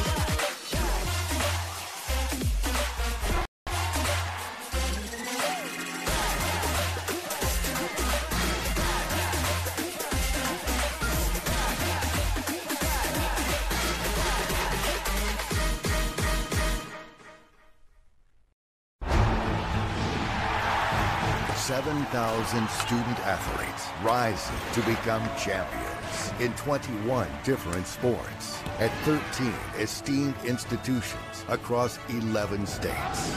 360,000 students and 2.6 million alumni rise up in celebration of a Power 6 conference known as the American. New pitcher in the ball game for the USF Bulls is a junior college transfer, Kevin King. Kevin King this year has made 21 outings. He's 4-3 all out of the bullpen, 4.68 ERA, 25 innings, 24 runs, 20 of those earned, 13 walks, 13 of those earned, 17 walks, 30 strikeouts, 247 average against 3 wild pitches. He's hit 4 batters on the year, as Garrett mentioned, a junior out of Orlando, Florida. Went to William R. Boone High School, but was at St. Petersburg College the last 2 years. Played for Ryan Beckman. Appeared in a total of 25 games and 21 starts in junior college. 6-8 with a 9.32 strikeout average per 9 innings. Averaged 10.84 per 9 innings a year ago as a sophomore. You would think that both coaches got what they wanted out of their starting pitchers today. Both Stewart and Kirsten. Still a low-scoring game here. First pitch by King, the junior. One hops the plate to Zach Susi. Left-handed bat stands in. Stewart 4 innings, 2 hits, 1 run was earned, 6 walks and 4 strikeouts. Susi 0 for 1, drew a walk back in the 3rd inning. King comes in with a runner on first base. He'll have to handle Prado, who leads the team with 18 stolen bases. And both of his offerings have finished low out of the zone.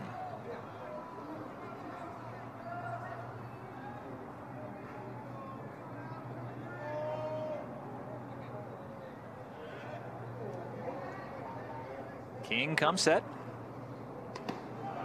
and has started off the game 3-0 in this relief appearance.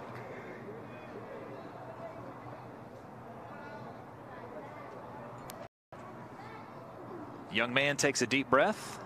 He's an Orlando native that transferred in from St. Petersburg College.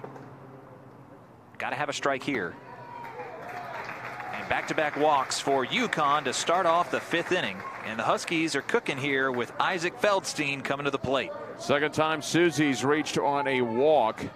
So between Prado and Susi, 4 walks today. They've been on 5 out of 6 times, and Feldstein is really due. A strikeout and a fielder's choice, just 2 for 13. And again, every plate appearance that goes by that someone retires Feldstein, the greater chance he's finally going to unleash on one. Again, he has 27 extra base hits of 12 doubles, a pair of triples, 13 homers this season. 2 on and nobody out. USF just took the lead. Bulls not looking to give it back. UConn threatening.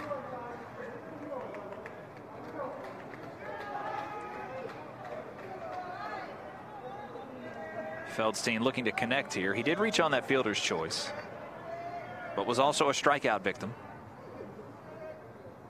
Won't swing at the 1-0. Jeff, now that's 6 pitches out of the zone for King. Well, you've got back-to-back walks. You needed King to come in and pound the strike zone, and now Dietrich will go out and try to settle him down. Feldstein at the plate. We mentioned his 14 home runs, 7 a year ago, so 21 home runs in 2 years at Division I after he came from Kenyatta College way out in Redwood City, California. That meeting at the Hill gives a little bit more time for number 6, Graham Hoffman, to warm up in the bullpen for USF. He is a freshman. Love that the coaches have the confidence to put a rookie out there in a game that means so much, with a chance to play for a championship on the line. Back-to-back walks for Prado and Susi, and King misses there. Well, I mentioned that this ballpark started hosting conference tournament games in 2006 for the Big East. This is the 12th year in the last 13 seasons that Spectrum Field has hosted college baseball tournaments. USF and UConn have met up 7 times on this field in conference tournament play, and the Huskies have a sizable advantage, 5 wins against 2 losses. The USF staff has walked the bases loaded to start the 5th inning. The 8th walk of the day for the USF staff. They've dodged bullets the last few innings as UConn has left 6 men on the last 3. But they're in big trouble here, and Troy Stefanski 0 for 2, but he is swinging a hot bat right now. He came in 5th in the tournament, 4 for 8 at the plate, including a triple and an RBI. Well, we had talked about the USF bullpen being pretty rested. You know, yesterday they got a 7-inning complete game appearance. King will be lifted from the game. He faces 2 batters, walks them both. And I believe coming into the game for the Bulls will be Graham Hoffman. We'll tell you more about the freshman who inherits a bases-loaded jam when we return. Power comes in all forms. Power's a big tackle. A big save. A clutch hit. And a game-winning shot. Power is also standing up for what is right. Power is respecting an opponent, officials, student athletes, coaches, and team representatives. Power is not tolerating racial or ethnic comments, Profanities or other improper actions. While at the game. Be American. Power. Power. Power. Power for life. There are other people just like you. Driven. Determined. Those who use passion to spark creation. Others who are ready to unite and discover together. It all starts with you and continues with us, the University of South Florida. This is a classroom. This is a lab. This is a study break. This is family. This is home. This is UConn.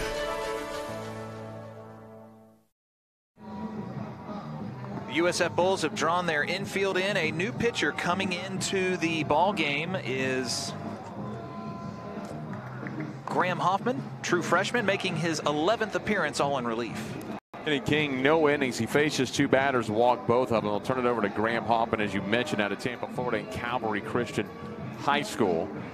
Hoffman then at Calvary Christian, played 4 years of varsity baseball as an infielder pitcher for Greg Olson. A pretty good hitter in high school, too, at .362. But he takes over now, trying to get out of a pretty big jam here in a very key situation. Hoffman 0-1, only 10 outings, a 7.20 ERA, just 10 innings pitched this year with 4 walks but 11 strikeouts. There's a foul tip in the mitt, and there's the first strike that we've seen. Kevin King came in through 8 balls, loaded the bases, and now Hoffman to Stefanski. Troy in today's ball game has struck out, flown out 0 for 2.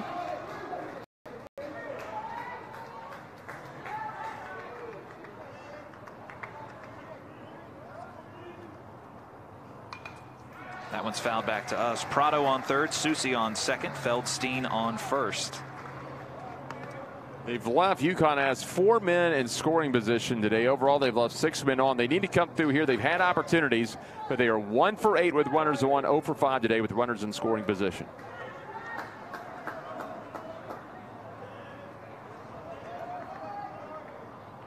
Hoffman comes set. Now he's got what he wants. Stefanski is rung up looking. Huge pitch by the freshman. That sets an opportunity to get a double play and get out of this inning. UConn strikes out for the first time since the 2nd inning. That can't happen to Michael Woodworth. He's got to at least put the ball somewhere in the air and sack a run in from third. Prado has already scored once today for the Huskies. Woodworth drew a walk in the 2nd, flew out in the 4th. Just 2 hits for UConn today. Woodworth won't offer at that one. In yesterday's game against the Bulls, he went 1 for 2. Only 5 hits for the Huskies in that first semifinal matchup. Woodworth has the only home run this week for the Huskies. 4 on the season.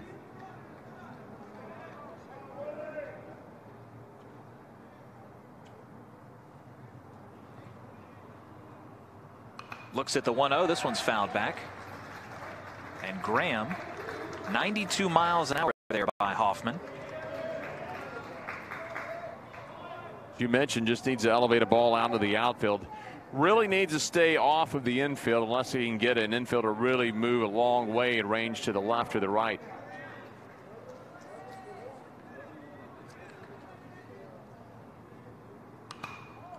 Well, he elevated it. This one's going to fly out of here foul.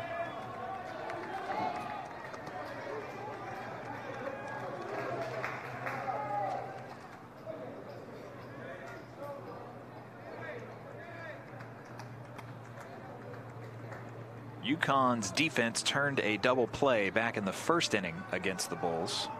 They are looking not to hit into one here. 1-2, and he swung through it. Back-to-back Ks. Power pitching by Graham Hoffman. Big time pitches for a freshman where the base is loaded and they've been unable to move the runners around at all or even get a ball in play. Hoffman just struck out the junior Woodworth. Now he'll work to sophomore Chris Winkle. Remember, Hoffman has only thrown 10 innings this year. Not only a freshman, it's not like he's a regular guy out of the bullpen.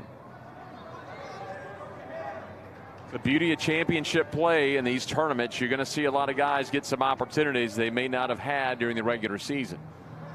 Especially when you come through the 2nd semifinal games, you've had to play the full complement of 14 ball games. Who do we see come in yesterday for Houston? Was it Gavin Williams? Yeah. I mean, throwing 97, 99 miles an hour. Didn't have but 10 appearances on the year either. Who are these secret weapons the coaches have been hiding? Bases loaded with 2 outs. Into the glove of the shortstop Montez, and the fist pump. USF flies over their dugout railing. They are pumped up and have stranded the bases loaded against UConn. Wow, 5 innings of razor-thin baseball. And it continues here. We'll go to the top of the 6th, and the Bulls coming to the plate looking to keep that momentum moving on the American Digital Network.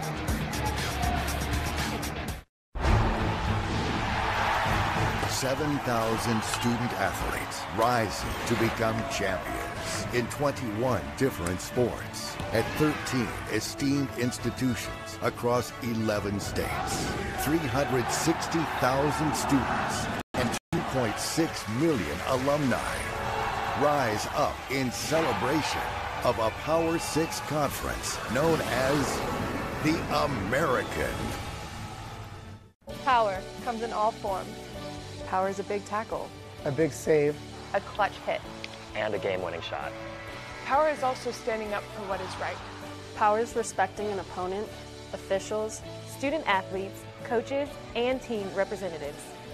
Power is not tolerating racial or ethnic comments, profanities, or other improper actions while at the game. Be American. Power. Power. Power. Power for life. USF 35-19-1 on the year. A lot of momentum residing in that dugout. They lead 2-1 and coming back to the plate. Well, they're pretty fired up. Let's take a look.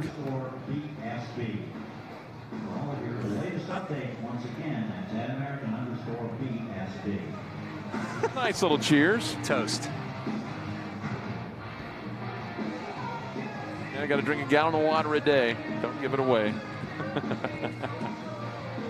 CJ Dandino back out for his second inning of relief for the Huskies, who are looking to keep this game close and silence the USF bats. Bulls have scored 2 runs after pounding out 6 hits through the first 5 innings. The visiting Bulls coming back to the plate, and Chris Chatfield will lead things off against Dandino. Chatfield 0 for 1 with a ground out and a walk. Has a 5 RBI and a home run so far in the championships.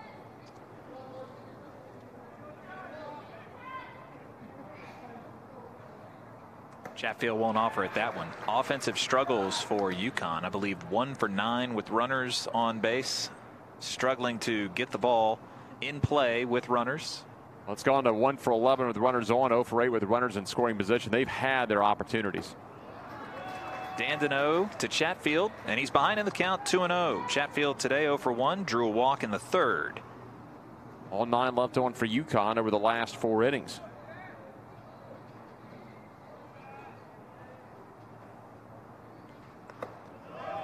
Huskies have number 18, Jacob Wallace, warming over the left field wall. The appeal down to the third base umpire, Jim Shaley, says he did not go around.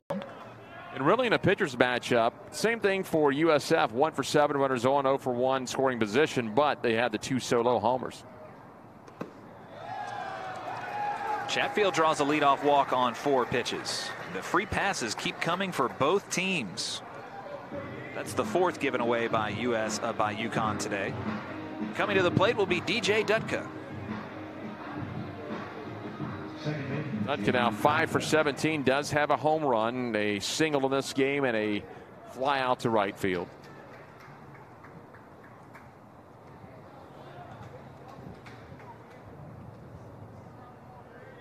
Chatfield with 7 stolen bases. He's been caught 4 times this year. Squaring to bunt.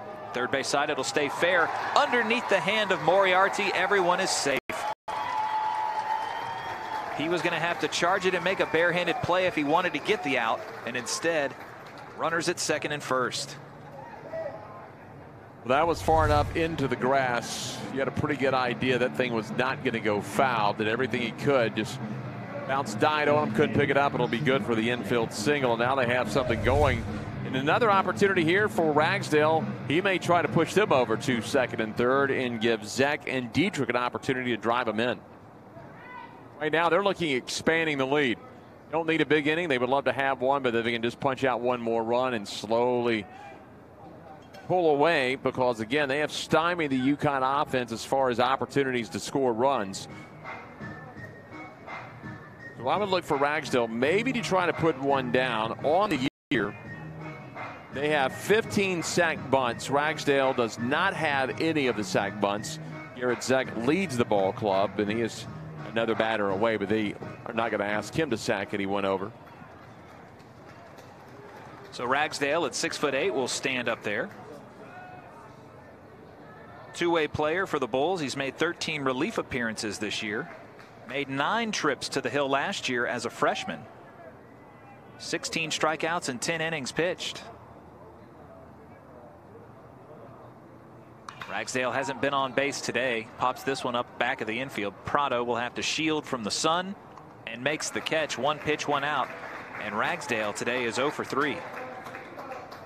Well, they wanted Ragsdale to take a big cut at it. A .240 hitter. He had 3 home runs on the year and pass up the sacrifice. So they still have first and second. But an opportunity here for Zeck. who has driven in a couple so far this week and has a base hit today.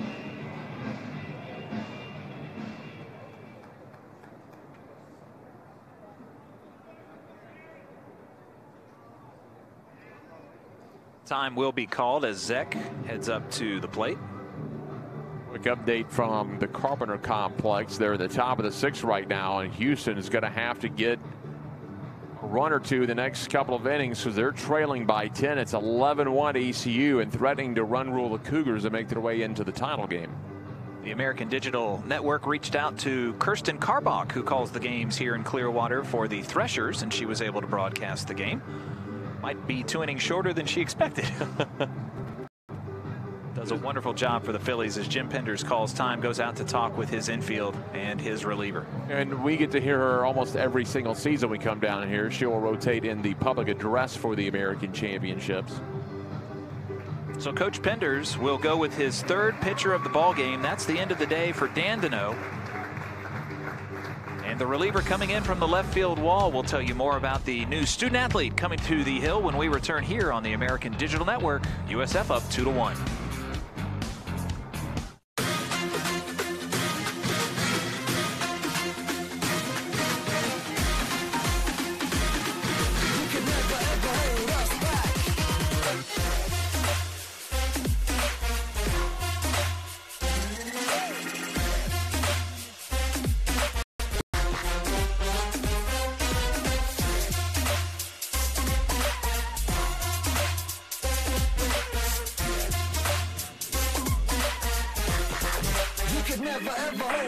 Oh, that ball is hit deep, left field, way back. That ball is gone. Double play ball potentially Schreitenthal over to first. In time, double play, and that ends the game.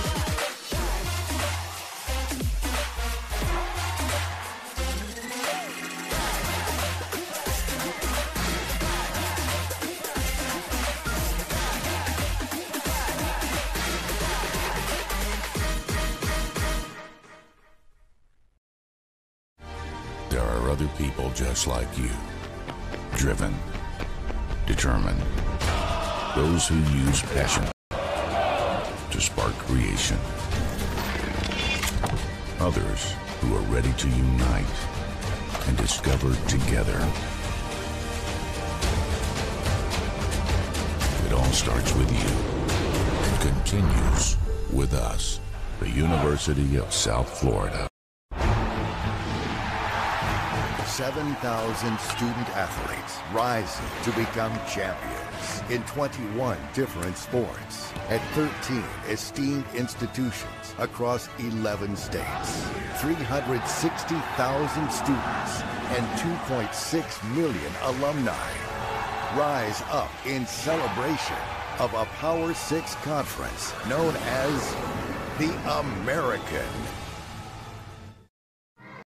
New pitcher in the ball game for the UConn Huskies is Jacob Wallace, making his second appearance in relief here in Clearwater this week. C.J. Dandino, 1 1/3, 3 hits, a run it's earned, a walk, a strikeout. Still runners out there. Jacob Wallace this year, 1-0 in 25 outings, 3 saves, 3.38 ERA in 25 outings out of the pen, 40 innings, 33 hits, 19 runs, 15 of those earned, 15 walks, but 57 strikeouts, 2.19 average against 6 wild pitches and 4 hit batters. So Wallace comes back in. Earlier in the win against Cincinnati this week, Huskies took that game 6-2. Wallace relieved Mason Fiole. 2 innings pitched, he gave up 1 hit, scoreless relief, struck out 4. So he threw 43 pitches just 2 days ago.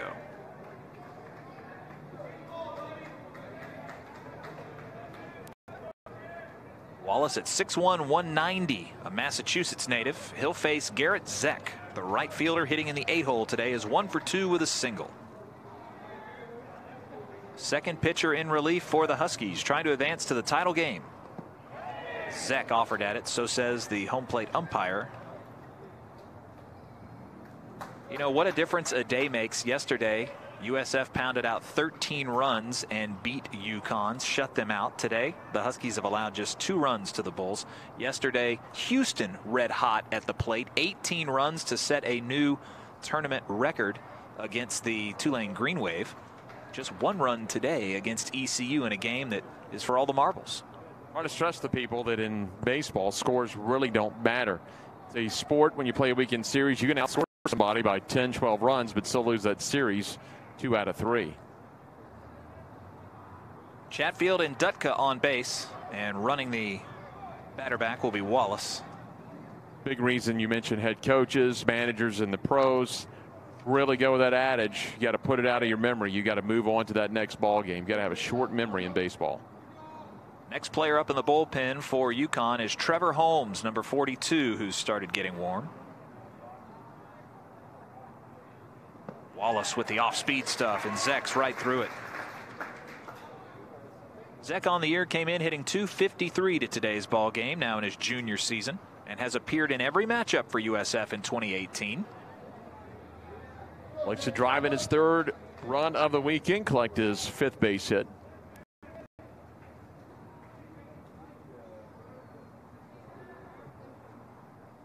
Wallace ahead in the count. That gets past Susi. Both runners will advance to scoring position. Chatfield now on 3rd, Dutka on 2nd. That one just had a lot of elevation to it, Jeff, and popped over the mitt. Really surprised Susi. May have been expecting something about letter high. That was way over his head. Yeah, he's looking for something letter high. As you mentioned, elevated, came a little bit in just off the webbing of the mitt.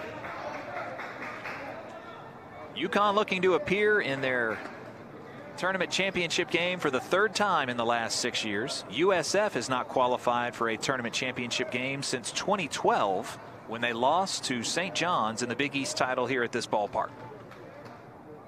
Wallace is 1-2, breaks him down. Susi will keep it in front of him this time. Well, with UConn struggling to drive in all the runners they've had on base, a 1-run lead, they're going to go ahead and bring the infield in here. They want to keep that runner in Chatfield planted down at 3rd base.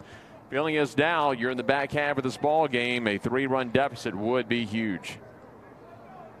Solo home runs by Joe Genord and Duke Stunkel are the difference today for USF.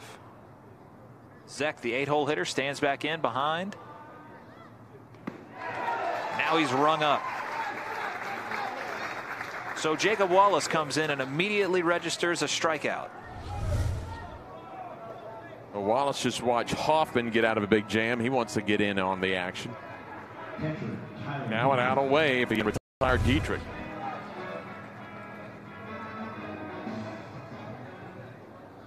Tyler Dietrich standing in with 2 on and 2 out. Won't offer at that one. Susi's got to go out and get it to his right again. Dietrich was hit by a pitch in the 2nd, was stranded on the bases, flew out to center field in the 4th.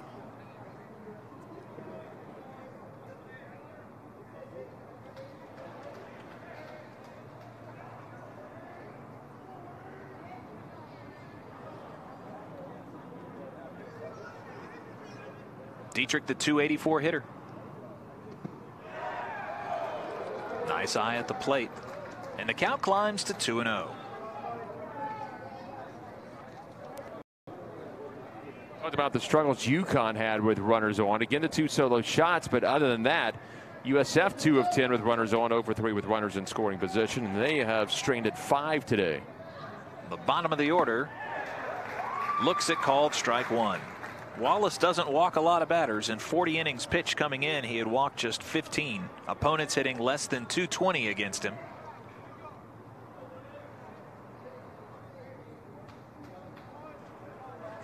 Wallace comes set. Swinging through that 2-1 is Dietrich. And now he's a pitch from getting out of the inning. Want to keep this a 1-run game. You've got 8-9-1 due up for UConn. Fedgo, Moriarty, and Topa.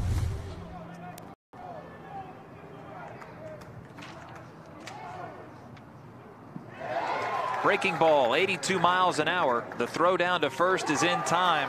2 strikeouts coming in relief for Jacob Wallace, and the Huskies are pumped up coming out of their dugout. We'll go to the bottom of the 6th, and the USF Bulls leading 2-1. Here's more with Haley.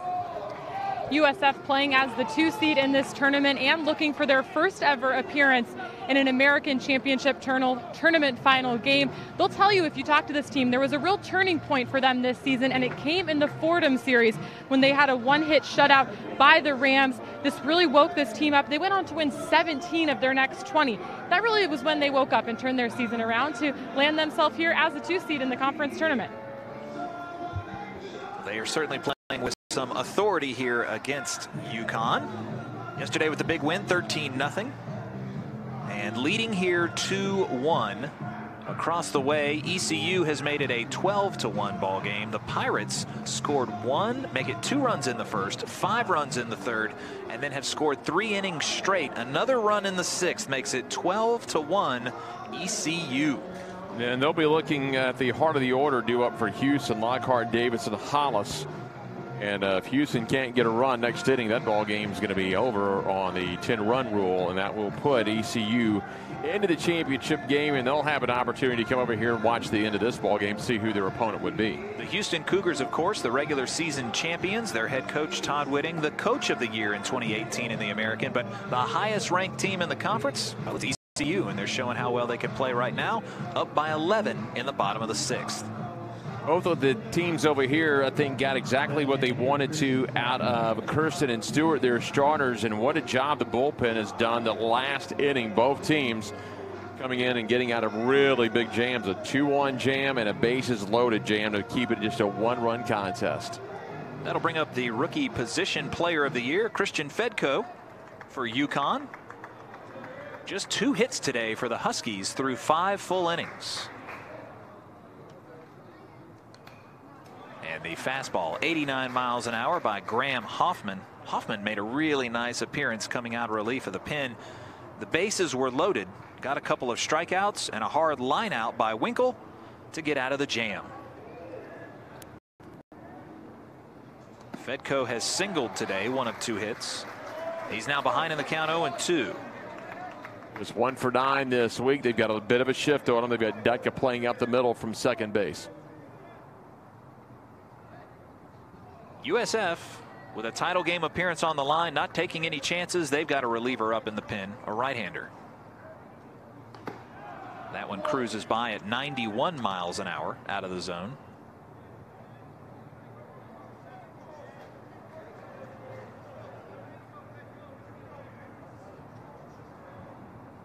For the Bulls, that's Richie Cruz warming up.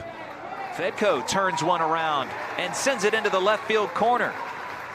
Looks like a leadoff double for Christian Fedko. Second hit of the ball game, and a man in scoring position for the Huskies. But they needed another leadoff man, and that's just the second to lead the inning off and reach base. An inning ago was Prado with a leadoff walk, but runner in scoring position. With the amount of trouble they've had today, is it looks like a pinch runner is going to come in. They've had scoring runs when they've had people put on. Might be a good idea to have Moriarty push him to third and then just get Topa. Have an opportunity to ground him in up the middle or maybe fly him in from the outfield. Anthony Nucerino will come in, and that'll be the end of the day for Fedko, who's got a pair of hits. Kind of surprising to see that, but Nucerino will take over that DH spot.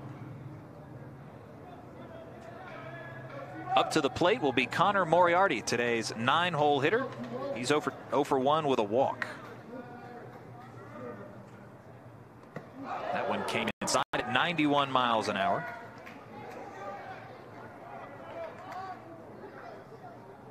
Nucerino on the year has scored 9 runs.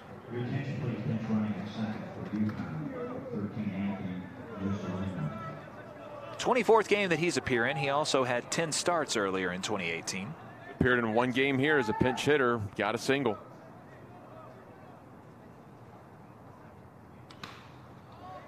Got a piece of this one. Moriarty's going to end up with the fly ball out to Zek. Thought that one had a chance to drop, and instead it's the first out of the inning. Well, Zek got in, slides up under it.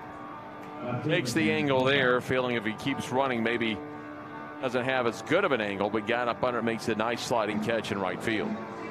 John Topa has had a couple of nice appearances in Clearwater this week, including a 2 for 5 and a run scored day in the win over Cincinnati. He's struggling today, though, 0 for 3 at the top of the order. Maybe having a man on second base will change things for him. Graham Hoffman, the freshman, delivers. Opposite field, this one goes to Dutka, over to first in time, but now the runner on third base could tie it up. Again, this is just where UConn's had trouble today, and you've got to credit the pitching staff, especially the bullpen for USF. They get a leadoff double now. It's a softly hit ground ball to second base that Dutka makes the easy play on. And all of a sudden, USF again an out away from getting out of trouble.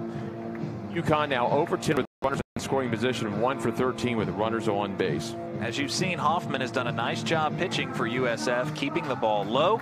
Coming to the plate, Anthony Prado. He struck out 2. The only hit he's allowed is that double to Fedko.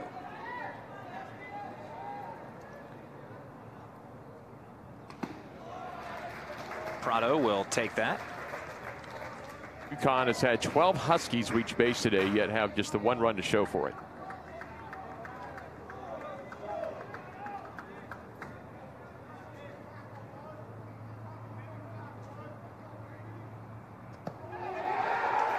This one gets away, and on a pass ball, they'll tie it up. UConn has made it a 2-2 game. Nucerino scores. Tough look there for Graham Hoffman.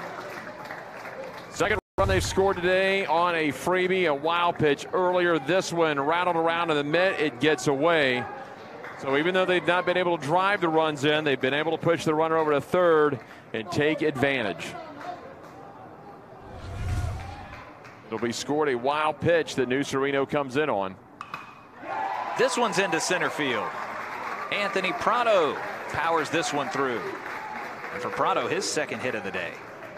8th hit of the championship, leads everyone. He is now 8 for 12, hitting .667. He was already hitting .600 coming today. That is going to be 4 times he's reached base. A pair of hits and a pair of walks.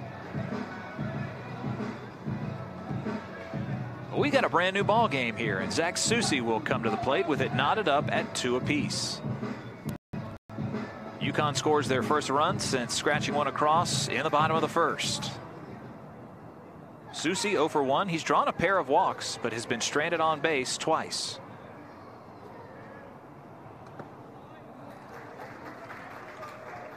Some renewed effort there as Graham Hoffman touches 93 on that effort.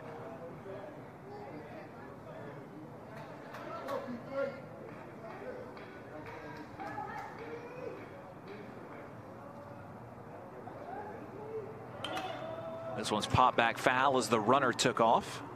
Prado looking for stolen base number 19 on the year. He leads the Huskies. A good matchup between him and Dietrich. Dietrich again to the 20 runners thrown out this season. Susi's been on twice. Both times he's had to walk.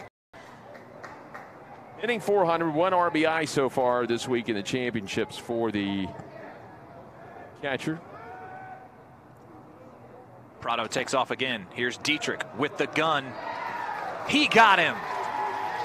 Prado runs UConn out of the inning, but 1 run comes across on a wild pitch to tie everything up at 2 apiece. Some flashy leather in the field by the USF Bulls. They'll come to the plate as we are 6 complete, top of the 7th. And let's go back down onto the field here at Spectrum with Haley Otten. About the great facilities across this conference all week long, and one of those that is getting some major improvements is at UConn, J.O. Christian Field. They announced a new state-of-the-art grandstand to be built behind the home plate at J.O. Christian Field. It's going to be a 3-sided stadium with about 1,500 seats, artificial turf, drainage, lights, video board, press box, suites, the real deal, a home locker room with a lounge for the players, and even indoor pitching mounds, about 3 of them. They're expected to break ground on campus this fall to have it ready for the 2020 season. That's excellent looking. You see the soccer facility right there in the top left of your picture. I talked with Jim Penders about that today. I said, are you going to be in the same footprint where J.O. Christian currently is? He says, no, we're going to be next to the soccer facility. Great place to be on campus. You know, we talked about the snow and having the field turf. We saw the snowmen built earlier this year in the weekend with the UCF. That'll help with that. But, you know, you go up to the up north. I lived there for a while in North Missouri. That's not nearly as bad as Storrs as far as the snow, but of the town I lived in, and I know some of the colleges. I know someone that went to University of Wisconsin had the heated sidewalks. Now, I don't have the donation or the money to give to them, but how about the first college facility with the heated turf? What a great idea. Regardless, it'll be one of the finest ballparks in the Northeast and a crown jewel on campus for UConn. Second inning of relief for Jacob Wallace. They'll face the USF Bulls, top of the order. 1, 2, 3, Montez, Stunkel, and Villar. 2020. Here we are.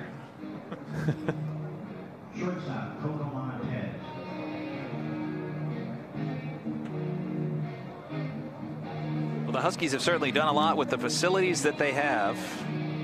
We were told yesterday another player has been called up in the major leagues, John Andrioli, who we saw on display in this tournament in years past.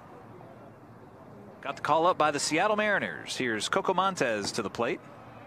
1 for 3 with a single. He struck out in his last at bat. 7 hits over the week for Coco Montez. He gets things started. Good table setter this year as he hits .429 as a leadoff man.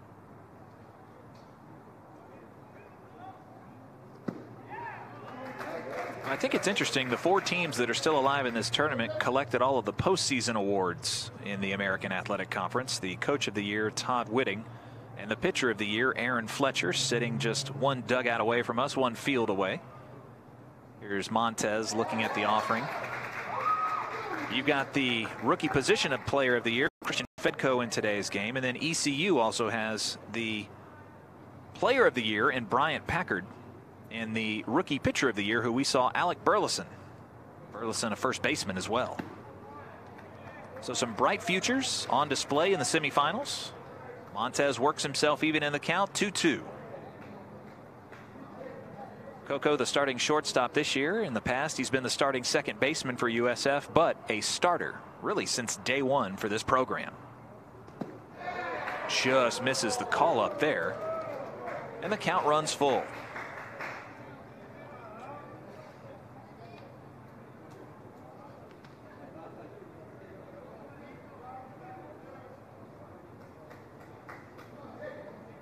Well, these teams have done it in different ways. A pair of solo shots for USF. Meanwhile, a pair of wild pitches have plated runs for the Huskies today. And he'll take the walk. Jacob Wallace gives up the free pass after striking out a pair coming in relief last inning.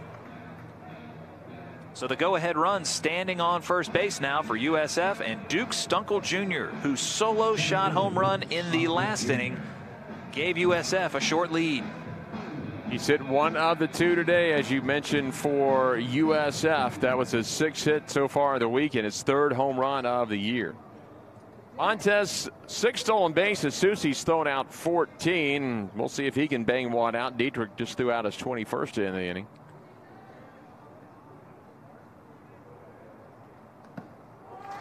Stunkel takes a look at called strike 1. Duke on the season. 346 hitter, 16 doubles. That home run was his 3rd. He has 24 runs driven in. Wind blowing in softly from right field. USF has brought up a different arm now, just starting to get warm while they're in on offense, a left-hander. Wallace checks Montez.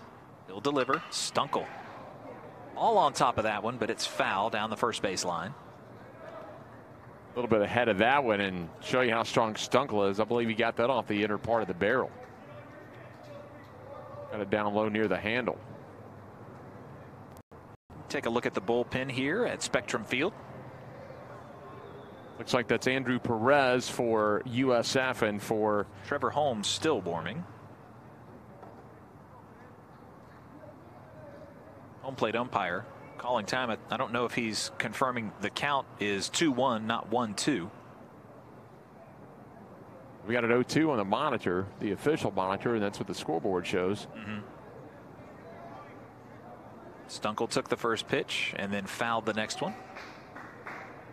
Montez with a short lead at first base. And they'll walk him back.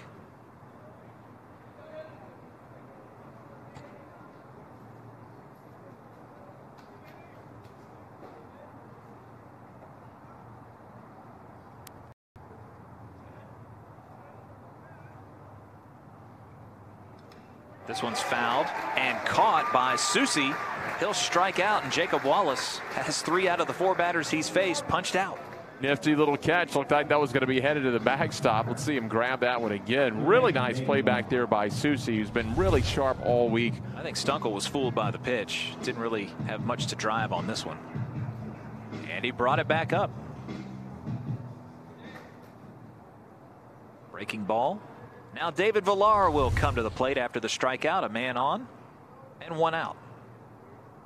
Villar singled in his last at bat, stranded on base in the 5th.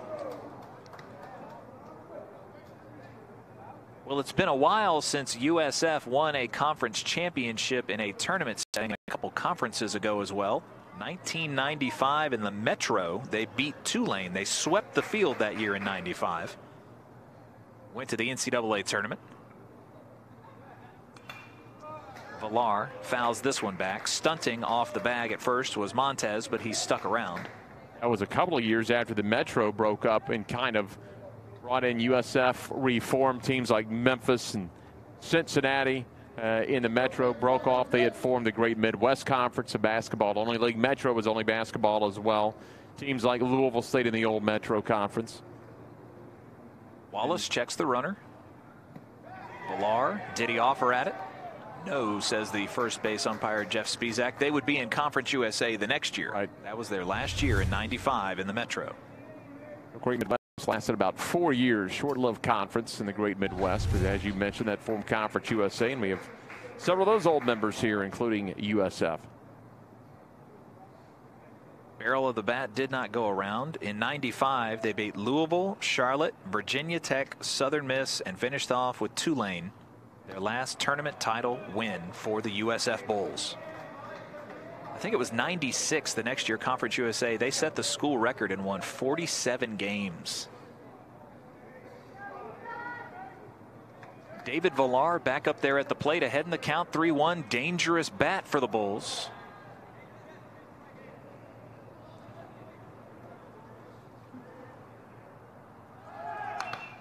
Montez was off on the pitch. This one's fouled back by Villar, and that'll run the count full. David with 24 team leading doubles for USF, 12 home runs coming into the game. And a team high 55 RBIs.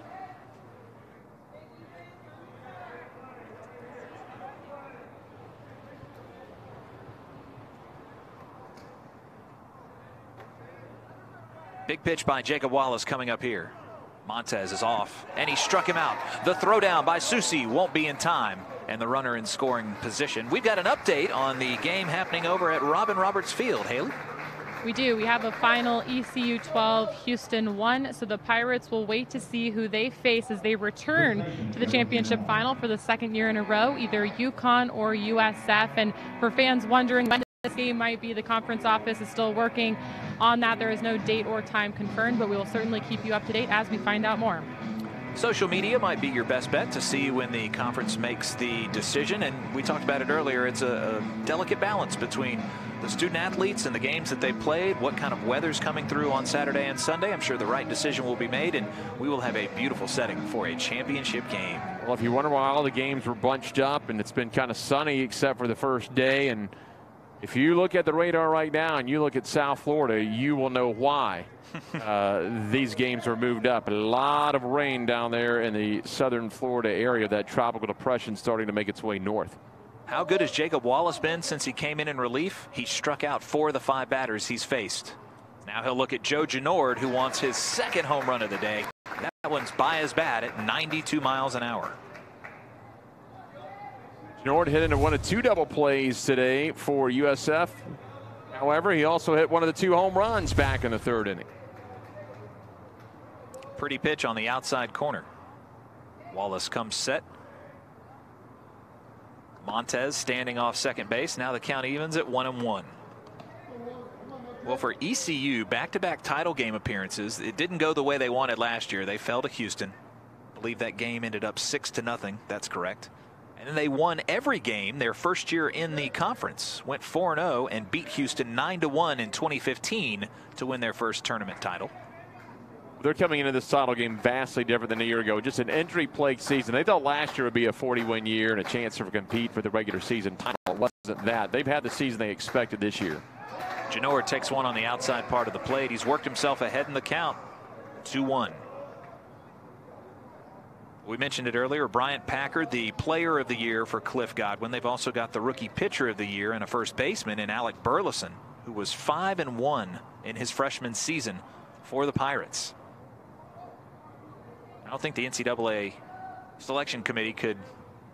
This one's a swing and a miss by Genord, and he's down to his final strike. I don't think they could ignore the fact if ECU went on to win this championship, and you know, they ended up a top 4 seed in the regular season to win the tournament title. You know, you're looking at one of the top 10 teams in the country if they've got that under their belt. And that facility we talked about yesterday. Just a note on Packard. Went down on that knee yesterday, came out of the game later, did not play in the game today. The 2-2. Just got a piece of it, kind of an excuse me swing. Prado's going to have a strong throw to first, and it pulled him off, but they tagged him in the head. That's the end of the inning. UConn gets out of trouble there. Genord got a piece of it. The throw pulled him off the bag, but Winkle smartly makes the tag on the runner coming into first. No argument there. Looks like the right call was made. We'll see the throw by Prado, who had to come over and get it. And that'll be the end of the inning with a man stranded on.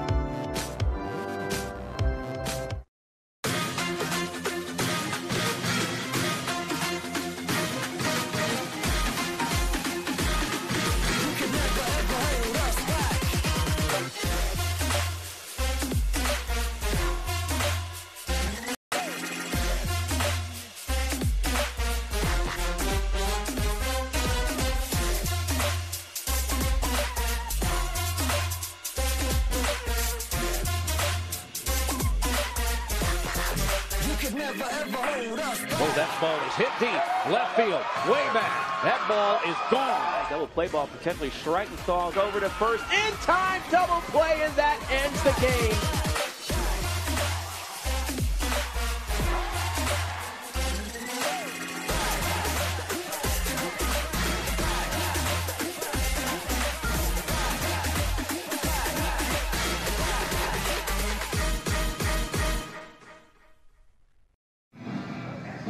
2-2, USF and UConn tied up here, bottom of the 7th inning.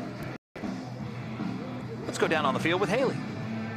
I see our viewership rapidly increasing here on our Facebook Live broadcast as the other game going on at Robin Roberts has come to a close. ECU advancing to their 2nd straight final to play in the championship game against either UConn or USF. So correct me if I'm wrong.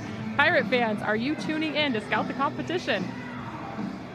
I bet they are. And hey, just in case you're wondering, Greenville, North Carolina to Spectrum Field here in Clearwater, 717 short miles. And you could stop in Jacksonville, check out the beach, and then finish on to Clearwater here for the championship game this weekend. We had those diehards, the lunatics from the left field at Leclerc Stadium made that drive. They arrived Tuesday morning at 7 a.m. and probably didn't even have time to check in. Just went straight to the ballpark.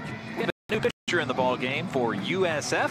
He'll be the 4th pitcher, 3rd reliever in relief of Graham Hoffman, who did a pretty nice job. But new pitcher coming into the ball game for USF. Let's learn a little bit about Andrew Perez. 5-2 in 22 outings. He is their closer. 12 of their 13 saves this year. 2.50 ERA.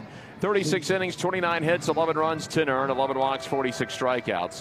220 average against no wild pitches and a hit batter. So Hoffman 2 innings.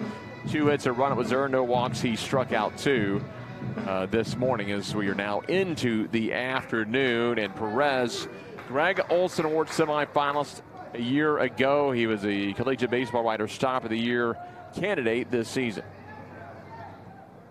Perez sees this one fouled back by Susi. Well, in yesterday's games, USF got complete games from Sullivan and Wisely, so we know Perez hasn't pitched since at least 2 days ago. And I'm thinking the way the games have gone, he's not been overextended. The 0-1 to Susi is called strike 2. In the previous game against Wichita State, Sullivan went the full 9 innings, struck out 7, had an incredible performance against the Shockers to send them home. Susi draws ball 1. Perez threw 2 innings in the win against Cincinnati. Bulls took that one 9-4. He finished out the ball game through 30 pitches. That's his only appearance in this tournament. Susi with a pair of walks. He was down in the count 0-2. Now he's worked it even. Susi 4 for 10, batting .400. Does have 1 RBI so far this week. Stranded at second base on 2 occasions, in the 3rd and again in the 5th. The 5th, a really frustrating inning right now for UConn. Bases loaded on 3 walks, and then they brought in Hoffman to close the door.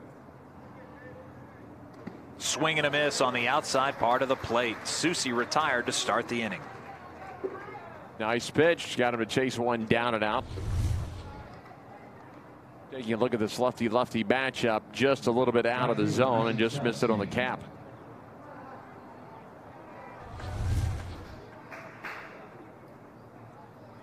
Now 7 strikeouts by the USF Arms in today's game against UConn. Isaac Feldstein will come to the plate. Feldstein's hit a couple hard, but is still looking for his first hit today.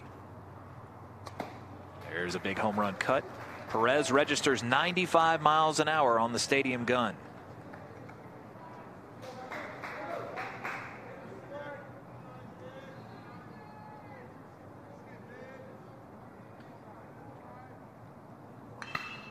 Puts this one in the air center field. Duke Stunkel Jr.'s got a beat on it. Tiptoeing back to the track, he'll make the catch about 390 feet away. Now, Duke got backed up earlier by Stefanski, so he's familiar with that wall just to the right of center field. And Stefanski now coming up. Stefanski was hitting well so far this week, 4 for 8 with a triple. Was 5th in the tournament in hitting, but tough day so far, a pair of strikeouts. Stefanski had a big appearance in UConn's win over Wichita State to get them to the winner's bracket. He went 3 for 4, pair of RBIs, had a triple, drew a walk, did everything but score in that game. And the numbers are really starting to add up for some of the young student athletes that are here in Clearwater this week. Just some exemplary performances. You got to love what Clearwater brings out of people. You know, sometimes it's who you expect, a guy like Joe Davis, who hits the ball well all year. Other times it's off-used guys that will just come up and be heroes. Well, that's the beauty of a conference championship. You're used to playing 3-game series, then all of a sudden you get here. If you have to come through the losers bracket, if there's the extra game force, especially with the weather this week, you're playing 5-6 games in a 3 to 4 day span. Nice pitch. That one explodes out of Perez's hand. You can be the Mark Lemke every year at a conference tournament.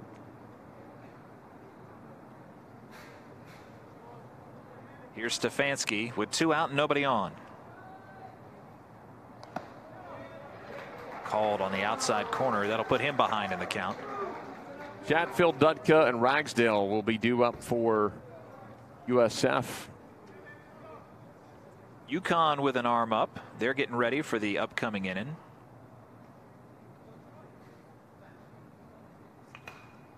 This one's going to be fouled back towards us.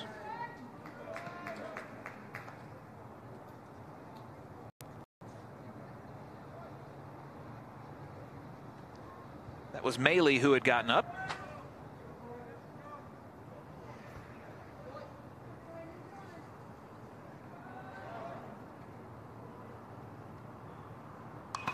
Hit on the ground. That'll play off the shoulder of Villar.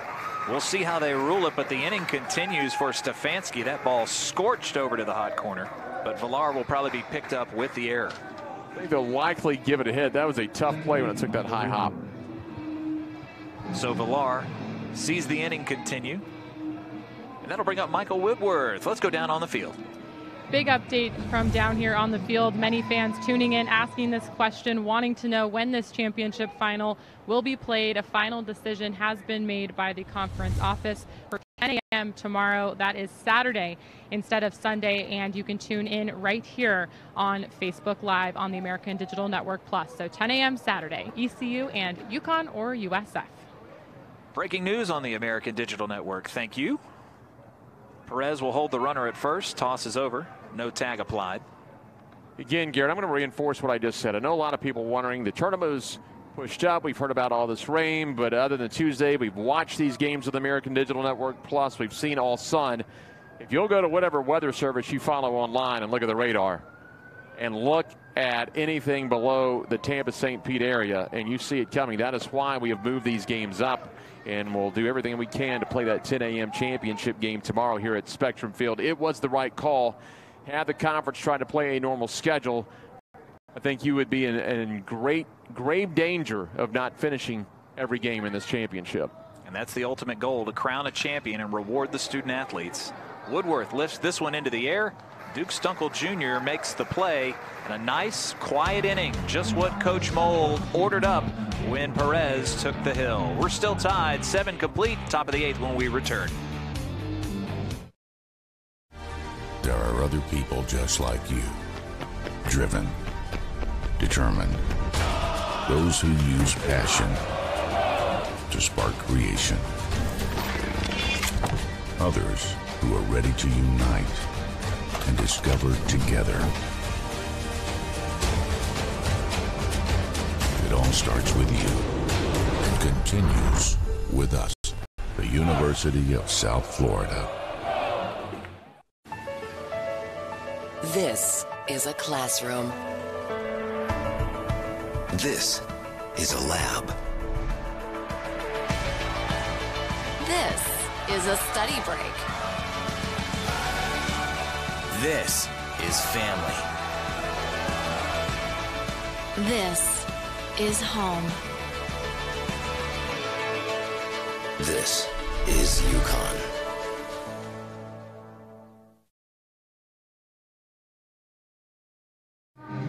We welcome you back in. Jacob Wallace back out on the hill. He's pitched well for UConn since coming in relief and has kept it a tie ball game, 2 apiece between these talented teams. The 2-seed Bulls, the 3-seed Huskies. We're going to the top of the 8th inning, knotted up here in Clearwater. Well, for 2 teams that are playing the, if necessary, semifinal game, one team coming through the losers bracket with 1 more game, and these 2 teams bunching up the contest.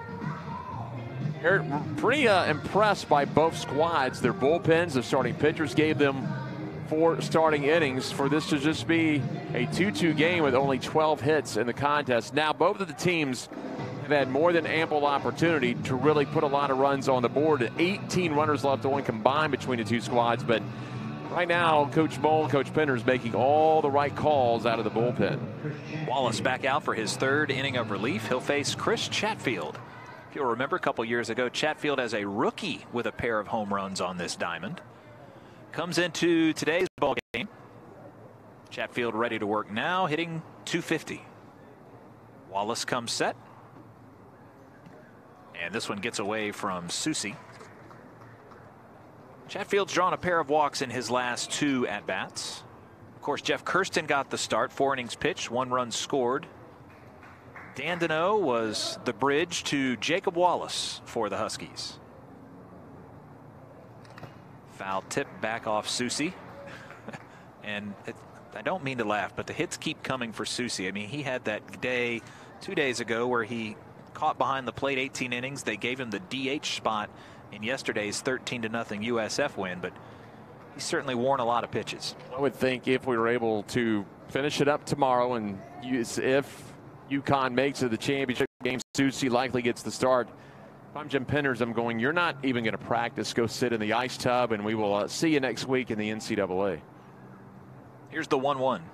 Chatfield does not pull the trigger. The count 1-2 now. USF on Wednesday, May 23rd, lost their opener against Wichita State 4-2. Later that day, they got a win against Cincinnati 9-4. They won 2 games yesterday, one against Wichita State and sent the Shockers home. They also beat UConn. Chatfield lifts this one in the air. Long run coming, and Stefanski will make the play. Jeff, we've got an updated bracket on the screen now. Here is how it all played out, going all the way back to Tuesday as 1 team remains, ECU, now into the championship game, and we'll see if it's going to be UConn or USF, but it seems like ages ago, even though as far as the time frame is a lot shorter than you and I are used to calling this this championship tournament. That's correct. ECU played one less game than Houston. They advanced with a strong showing today, allowing just one run to the regular season champion Cougars, and moved on to the title game. Now J.D. Dutka, who had a little infield single his last at bat, comes to the plate. And don't want to fail to mention here as we get near the back 2 innings potentially of this game, the staff here at Spectrum Field and the complex for accommodating the American. They didn't have to. This one's lifted in, lined into center field. Dutka's got his 3rd hit of the ball game. You're right. I mean, they didn't have to bend over backwards, but they've done it, and it's made this tournament as successful as it's been so far. Give up Robin Roberts Field. Of course, they have guys on rehab assignment down here that could have been doing rehab. Of course, it's a big enough complex. They have several fields, but their grounds crew, and they have a huge one, able to service both fields, keep everything on time after the decisions are made on Tuesday. So a big tip of the cap. And again, great decisions. I know it was hectic and busy, but the American Conference made the right moves in doing what they had to do this week. Carson Ragsdale to the plate with 1 out, 1 on. Ragsdale today is 0 for 3 with a strikeout. In yesterday's game against UConn, he came through big with a double. Ragsdale's line scored 2 for 4, 2 runs scored, and a run driven in. There's a home run hack at 90 miles an hour. Wallace blows it by him. Ragsdale still in his sophomore season. Has 10 pitching appearances on the year.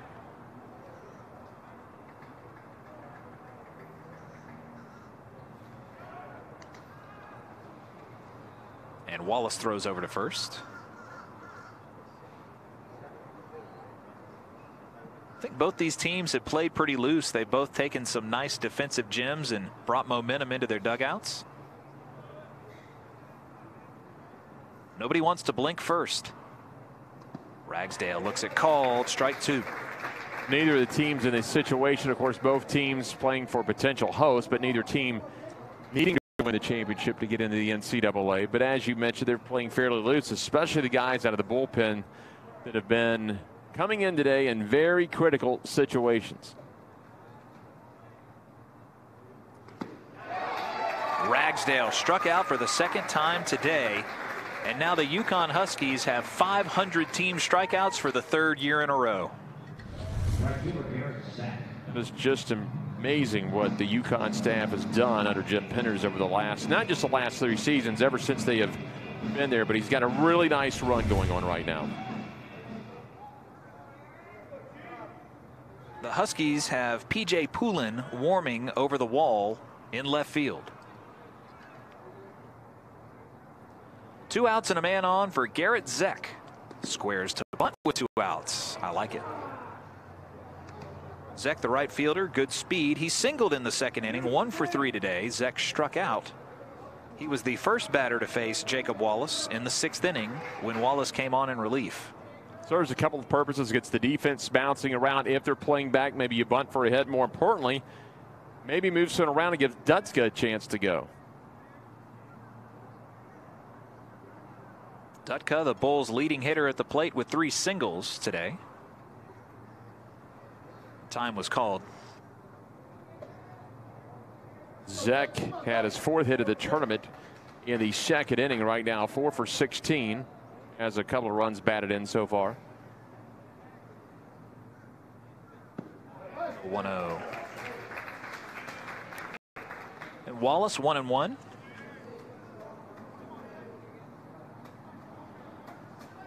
Does have the runner on first base, but a chance to get out of the inning here against Zeck, who has not gotten on base since the 2nd inning.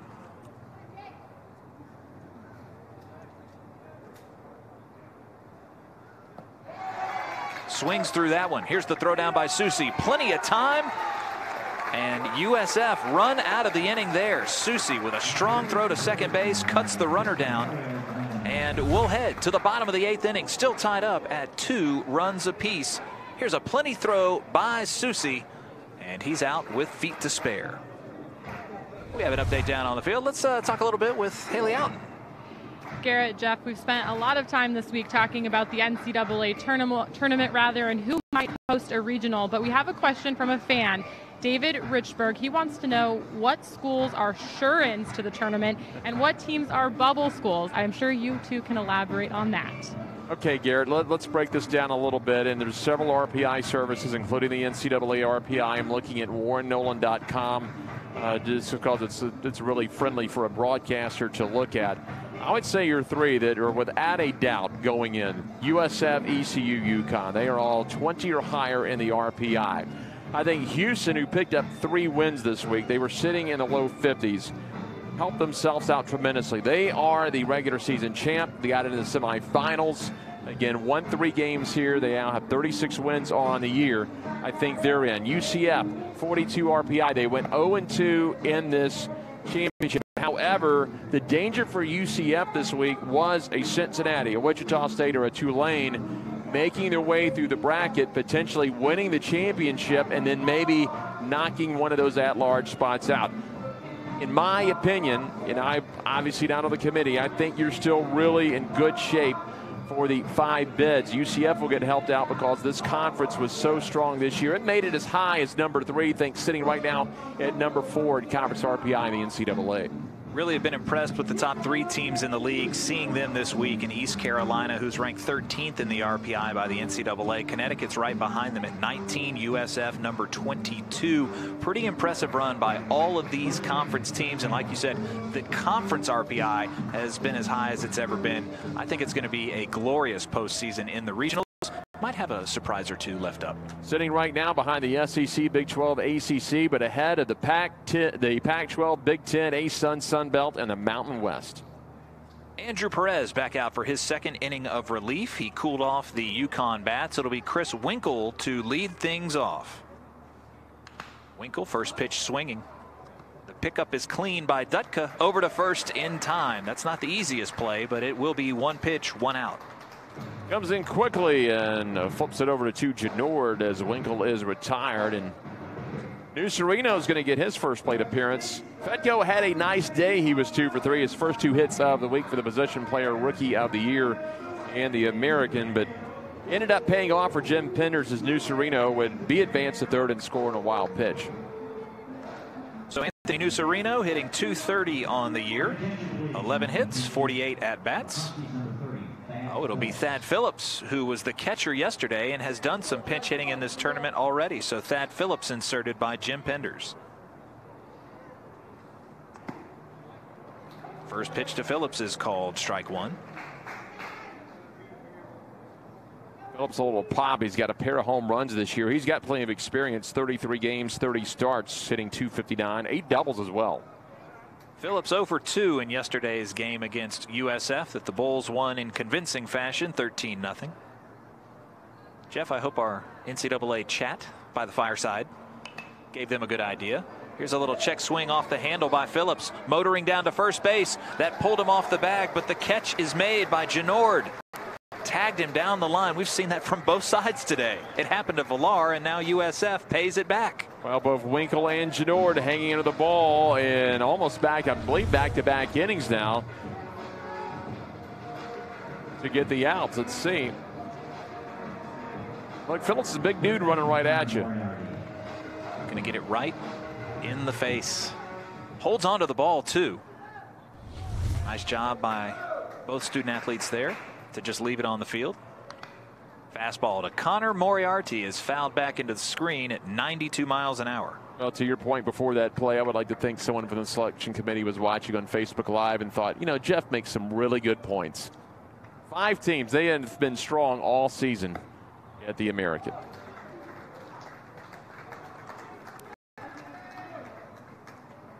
Perez comes set, looks into the dugout, shakes his head. He's working quickly here in the 8th. Moriarty just got a piece of that one. Today 0 for 2. He drew a walk in the 4th inning. It's going to be Zach, Dietrich, and Montez, 8-9-1, due up for USF in the top half of the 9th.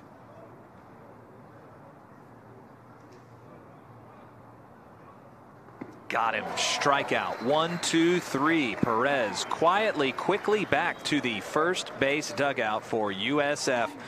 The Bulls will come to the plate in the top of the 9th inning, looking to go ahead of UConn in today's second semifinal game.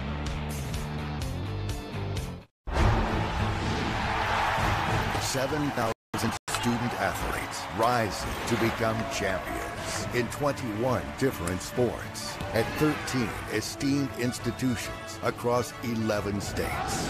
360,000 students and 2.6 million alumni rise up in celebration of a Power 6 conference known as the American.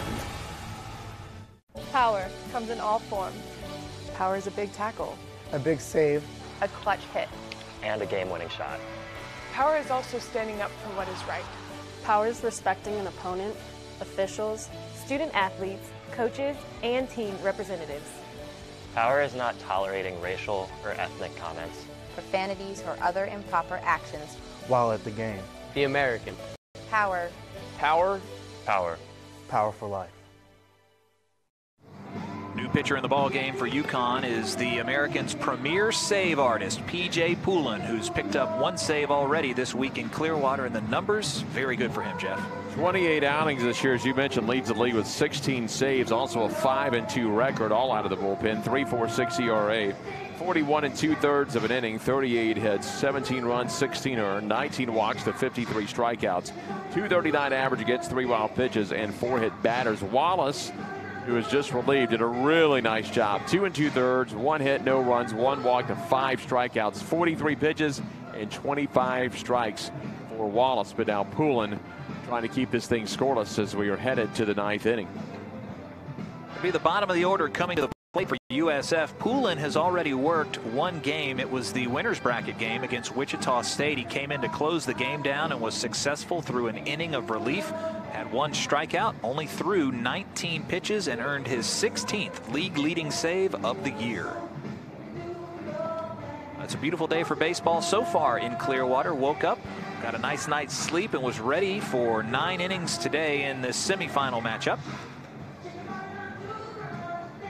Bulls coming back to the plate with Garrett Zek, 8, 9, and 1, due up here in the top of the 9th inning. Zek singled in the 2nd inning, struck out in his last at bat. 7 Ks by the UConn Husky pitching staff today. Poulin is their 4th pitcher of record.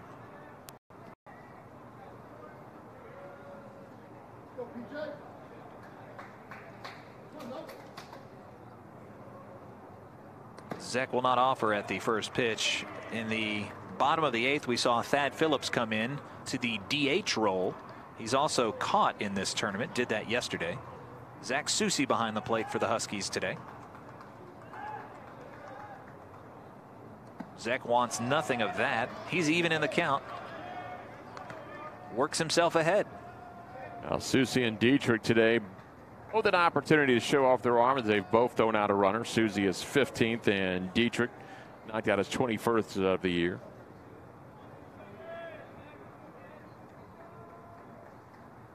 Zek 4 hits so far this week.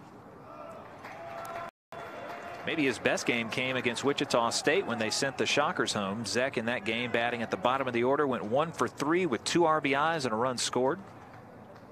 Also had a stolen base.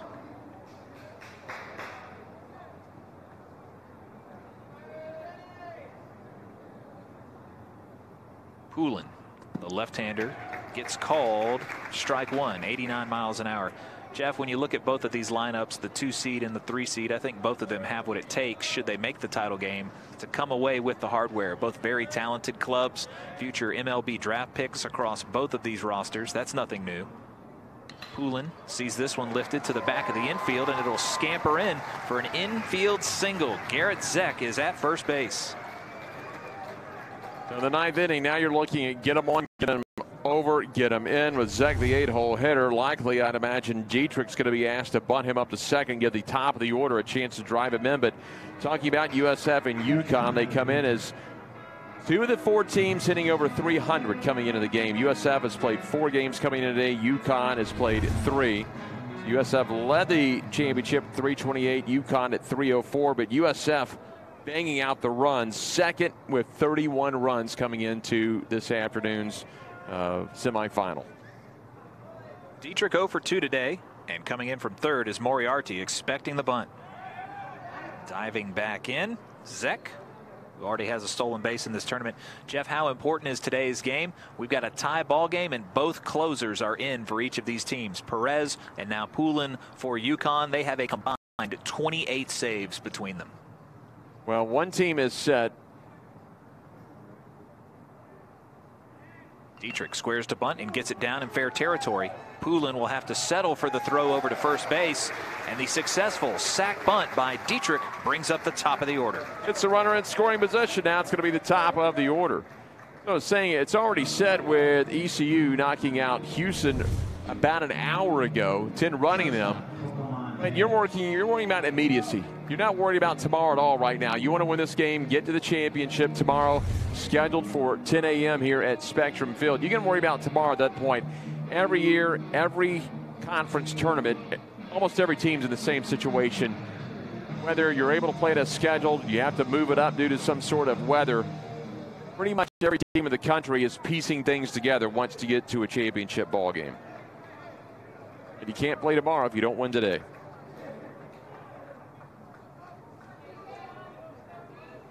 Now Coco Montez comes to the plate with a runner in scoring position. Montez today 1 for 3 with a single. He walked in his last at bat but was stranded. We've talked about UConn struggles hitting with runners on base. Equal though, South Florida, USF 2 for 15 with runners on. USF 0 for 5 with runners in scoring position. Here's how good the pitchers have been today out of the pen. Teams combined 3 for 29 with runners on, 0 for 15 runners in scoring position.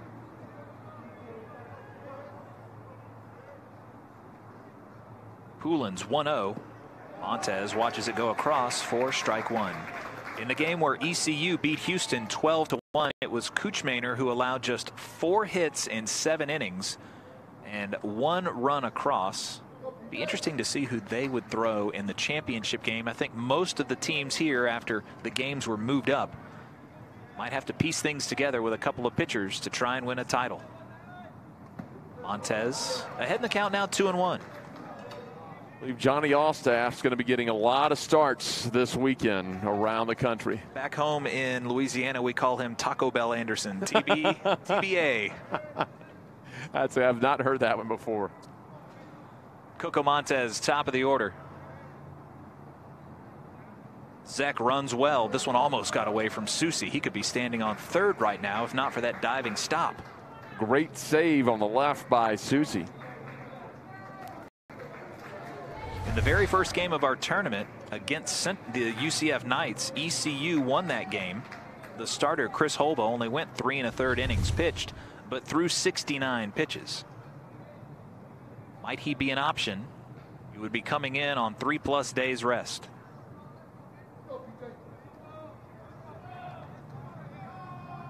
Poulin trying to strand the runner. This one's hit by Montez. They'll look the runner back. Long throw across the diamond, and Moriarty is on target from third. Big second out, and Moriarty took just a quick look over to Zek before firing over to first base. So 2 away, and they'll be up to Duke Stunkel Jr., who had the solo home run back in the 5th inning. You know, a lot of head coaches, once you get to that championship game, you're talking about trying to piece something together.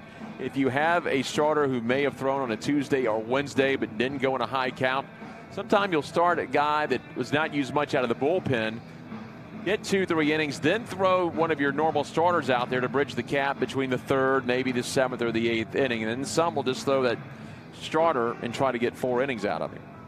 Coco Montez had just 1 sacrifice on the year, but he hit it to the wrong side of the infield there. The runner not able to move up. If they would have sacked him over, you'd now have a runner standing on third, and Stunkel, with a sac fly, could have taken the lead. Now 2 outs.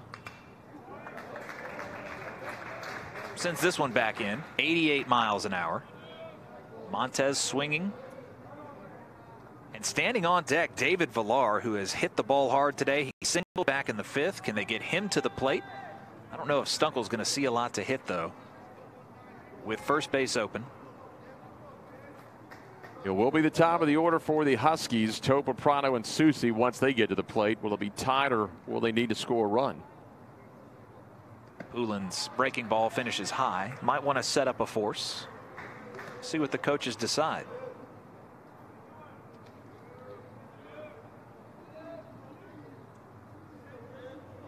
Garrett Zek standing off second base.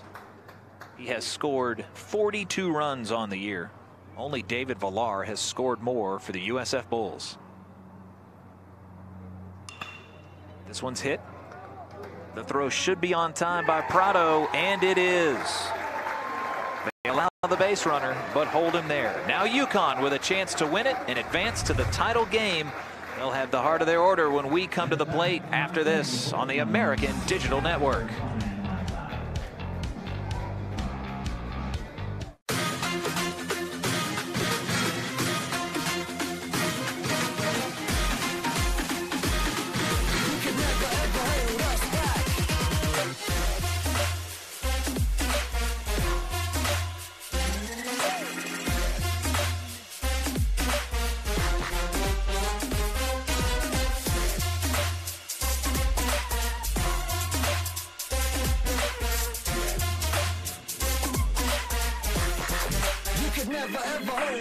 Oh, that ball is hit deep. Left field. Way back. That ball is gone.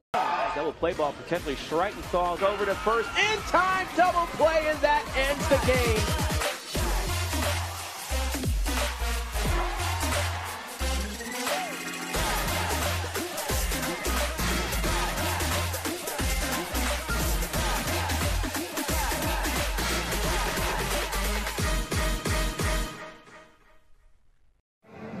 Bottom of the ninth inning, the fans anxiously waiting to get this game concluded. Will the UConn Huskies walk it off here in Clearwater, or are we bound for extra innings? We shall see. It's Andrew Perez who's done warming up, and the top of the order is on deck. Well, if UConn gets a game-winning hit and walks it off, it'll be the first base hit for either team.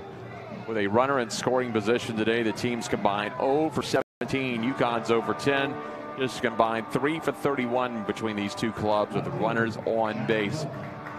This is not your prototypical second semifinal game in a conference tournament. The pitchers have been outstanding, and again, Coach Mole and Coach Penders have done an excellent job of piecing it together today out of the bullpen.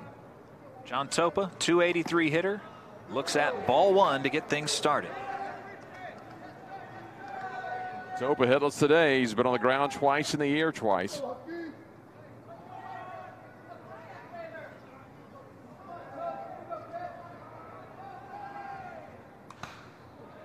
This one's lined foul. UConn 5-2 all time in tournament games against USF here in Clearwater. The Bulls won the regular season series 2-3. Couldn't ask for better weather at this point of the day to close out our fourth semifinal game. Of course, Houston and ECU have gone final, and the Pirates are playing in the championship game. Well, likely it's going to be a get them on, get them over, get them in, because your only pop in the order here is going to be Feldstein, and that's your cleanup man. He's 3 batters away. Topa, Prado, and Susi with a home run each. He'll offer at that one, protecting at the plate. 93 from Perez.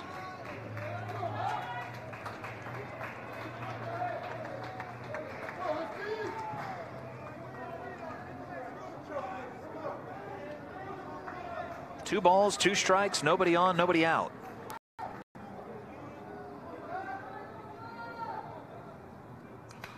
Again, just protecting at the plate, sends this one back.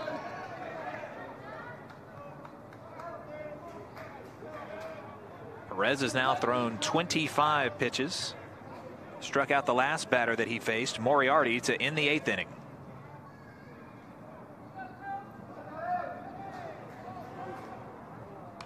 Again, the fastball. Can't quite dial up enough to get it past Topa's bat. Doing a nice job to hang in there with a 2-strike count. Topa this year's walked 27 times. He's struck out 47 times. That's in 55 games now. All starts for the UConn left fielder.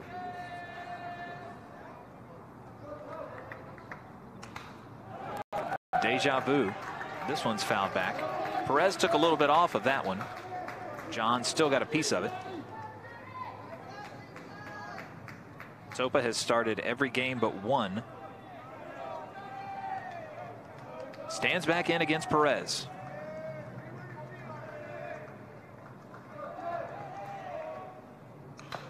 Chopper, and this one's got a lot of elevation to it. Misplayed by Perez, and Topa, who was 0 for 4, is on base. He'll serve as the go-ahead run. Perez lost his footing on the back of the mound over on the first base side. He had it tracked down, but it looked like I believe the left foot, we'll get a replay of it, slipped coming down off the dirt. There it is, the left foot. He had it in the hole where you plant in the rubber. Nothing wrong with the mound. He just stepped next to the rubber, and with that foot slip, threw his timing off. And now the winning run on base. It'll bring up the most dangerous hitter in the tournament. Anthony Prado comes in for UConn. Just 6 hits today for the Huskies. Prado's got 2 of them. They'll ask him to sacrifice himself. Squares up to bunt and pulls it back. Yes, 2 sack bunts. They have 29 as a unit this year. Prado is yet to be retired. A double, a single, and 2 walks. Topa's got to be running, but this one will dribble foul. Count still 1-1, so we could see Prado lay one down again. Topa this year, 11 stolen bases, but he's got to be very leery because Prado, who has been at the plate, had 18, and he was thrown out for the 6th time this year in the 6th inning by Dietrich. That was Dietrich's 21st runner thrown out on the season.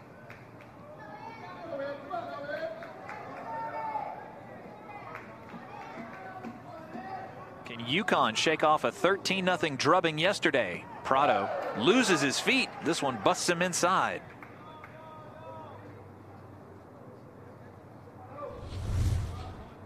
Prado hit 600 last year in Clearwater. 10 hits pounded out as a rookie.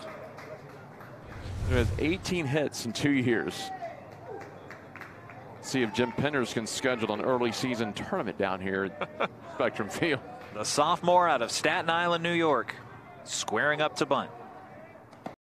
Pulls the 2-1 back, and that might take the bunt out of his hands. Great pitch there by Perez. And he's a great hitter. He's only got 2 sack bunts this year, so we'll see if Jim Penders wants to risk a 2-strike bunt attempt. Pulled it back. It stayed on the inner half of the plate. I know he didn't like it, but he was up on the plate. That looked to me like a good call. Perez, time is called while he's in it just before he goes into his motion. Veteran move there by the sophomore, Prado. Collegiate baseball freshman All-American last year after hitting .304 with a 16-game hit streak. 2-2. This one's on a line into right center field. And taking out fast second base is Topa. He's standing at third. Prado, with his 3rd hit of the day, puts a man in scoring position. Gutsy job by Topa. He took one quick look to Zek and Stunkel Jr. in right field as that split the 2. Zek came around to get on line, but by the time he collected it, Topa was midway to third base, and now 90 feet away is all that separates UConn from a spot in the title game. Infielders coming in on the grass, and the left-handed at-bat, Zach Susi, coming to the plate. A year ago, we had a similar situation. I believe it was the semifinal game with ECU in one of their contests with less than 2 outs. Got the squeeze play in from third to win it. So Prado puts one into left center field, right center field, puts runners on the corners with nobody out. USF draws everyone in. Susi hitless today. He has been on base twice with a pair of walks. USF's got to make him try to do something. The only 2 runs that UConn has scored today, Prado in a wild pitch, then New Sereno in a wild pitch in the 6th. Only play for the infielders is at home. This one gets away. And the Huskies and their fans are loud here at Spectrum Field, trying to add a little pressure to Andrew Perez. He may not get anything to hit just to set up the force out at the plate instead of the tag play. But of course, you also have Isaac Feldstein and his power. This one's at the plate. Perez misfields it. He'll throw to first to get the out, and that will hold Topa at third base. Smart base running there by the Huskies. Don't want to get hung out to dry. Topa flinched but did the right thing and came back. A nice job as well by Perez to gather that ball, stay calm, and get the out at first. Now you need the fly ball by Feldstein, but what that does, that's as good as bunting Prado to second. That takes you out of a potential ground ball double play. Susi will head back to the dugout after bouncing out to the pitcher. Isaac Feldstein with a chance to be a hero here. And the infield will stay in against him. They'll take the bat out of his hands, it looks like, with the intentional pass. Well, that's what you have to do right here. Feldstein, 12 doubles, 13 home runs, is the guy that you want to get a fly ball out of. He has flown out once today, fielder's choice strikeout and a walk. But also that brings back into play with Stefanski coming up, a chance to get a double play and force this to the 10th. You see what they're doing. Feldstein is right on top of the plate, forcing Perez to throw it as far outside as he can, just so Feldstein's big bat doesn't get a piece of it. Maybe trying to prompt an error there and let a ball go by him. Count 3-0. And the intentional pass will load the bases. He put three infielders on the right side of the infield while he was crowding the plate, because most likely if he leaves one too close to the plate and Feldstein goes after it, it's going to be something over to the right side, so they didn't want to risk it. Now it's going to be up to Stefanski with Topa 90 feet away. Stefanski came into this game, he's 1 for 4, but he came into the game hitting .500. That was 4th in the league. His 4 for 8 offering was 5th overall behind Joe Davis. Stefanski, the senior from North Stonington, Connecticut, with the bases loaded. Topa standing on third base. Perez's offering smothered by Dietrich. He wants a new ball. Stefanski in today's ball game 0 for 4 with a pair of strikeouts. Topa, Prado, and Feldstein all on base, but all UConn needs is one.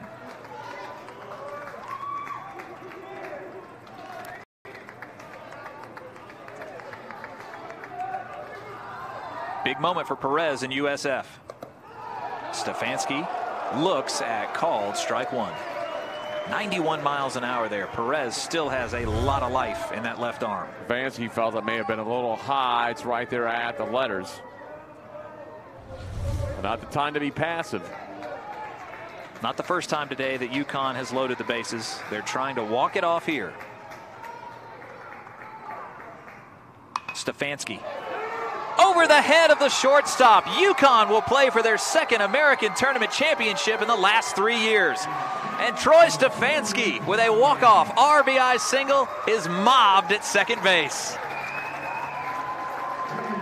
His second RBI of the tournament, just high-hopped it over Bontes' head.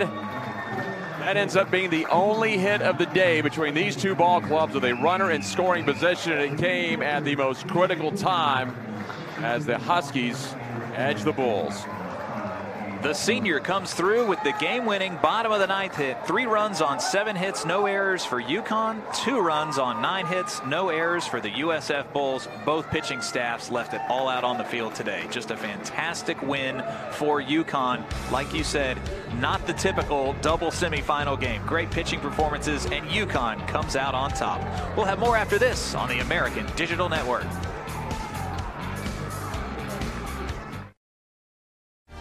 There are other people just like you, driven, determined, those who use passion to spark creation, others who are ready to unite and discover together. It all starts with you and continues with us, the University of South Florida. This is a classroom. This is a lab. This is a study break. This is family. This is home. This is UConn. Our title game is set. UConn, with a walk-off winner, will play the ECU Pirates tomorrow at 10 a.m. We have the victorious head coach with our Haley Outen. Coach, your senior, Troy Stefanski, able to come up with the clutch hit to end this in walk-off fashion. How happy are you for your senior that he gets to experience a moment like this? Yeah, it's sweet redemption for him because he was trying so hard earlier in the game. He had a situation, nobody out, bases loaded. He got a little big with his swing, and he didn't try to do too much there and let it happen. But he's a kid that he's a Connecticut kid that walked on, that fought his way on the roster, 35th guy, then 34th guy, and they just kept working. He's always played with a chip on his shoulder, and this year he's finally, he's earned everything that he's gotten. So extra sweet and extra special for him to be the guy today. 4 pitchers worked to get the job done on the mound for your team today. How significant was each of their contributions? Well, it was a little rocky at first, and a couple too many walks, but I thought the guys did a good job. What Jeffrey did, he did his job. That was all we needed from him today. He gave up a couple hard contacts, but we'll take it. And then it was time to go to CJ, another veteran. And then the way we've been winning games all year is Wallace and Poulin. So we just had to go to them a little bit earlier, but that's okay. We got to get to the championship in order to win it, and who knows who the heck's going to pitch tomorrow, but we had to get there first. Last year, when your team missed out on the NCAA tournament, how has that feeling translated into this season in terms of impacting the approach each and every game? Yeah, it's every day. It's not even the game. It's every rep in the weight room. It's every extra ground ball. It's every study hall. We dedicated ourselves that selection Monday last year and saying one more thing, one more time, OMT, to not leave any doubt. So the only way we do that is to win a championship. So that's what our focus is, and we've got our eyes fixated on that ring and going to do everything we can to get it. Congratulations, Coach. We'll see you in tomorrow's final. Thanks a lot, Haley. Thanks. In the bottom of the 9th, John Topa came to the plate without a hit. He singled and got on, eventually got over to third base, and then Troy Stefanski, without a hit in the ball game, sends this one over the head of Coco Montez to drive in the game-winning run. Topa, you see the elation, the jubilation as UConn storms the field. They're playing in the tournament title game for the second time in the last 3 years. Jeff, this was a great semifinal and an end before we head to that title matchup. It's thrilling is seeing the 2 home runs that USF hit, the game-winning hit there that bounced into left center field over Montez's head. Was favorite part of the game for me is just watching the chess match between Coach Mole and Coach Penders all afternoon, plugging the gaps when they needed to with depleted bullpens, being the 14th game so far in this championship tournament in Clearwater, getting the big outs when they needed. Just a incredible pitchers matchup today between the 2 bullpens in this ball game. A couple of solo home runs were all the offense that USF would muster. The solo shot by Stunkel in the 5th. We also had Joe Genord with a solo shot, but UConn would end up winning it 3-2 to advance to the championship game. PJ Poulin improves to 6-2 on the year. Andrew Perez, the incredible closer for USF, falls to 5-3. 2 runs on 9 hits for USF, 3 runs on 7 hits for the UConn Huskies, who now improve to 6-2 all time against USF in Clearwater in tournament games. So from Spectrum Field, we'll say goodbye. For Jeff Brightwell and Haley Outen and all of our American Digital crew, I'm Garrett Walbert. We'll see you tomorrow morning in the championship game right here on the American Digital Network. ECU, UConn, please join us.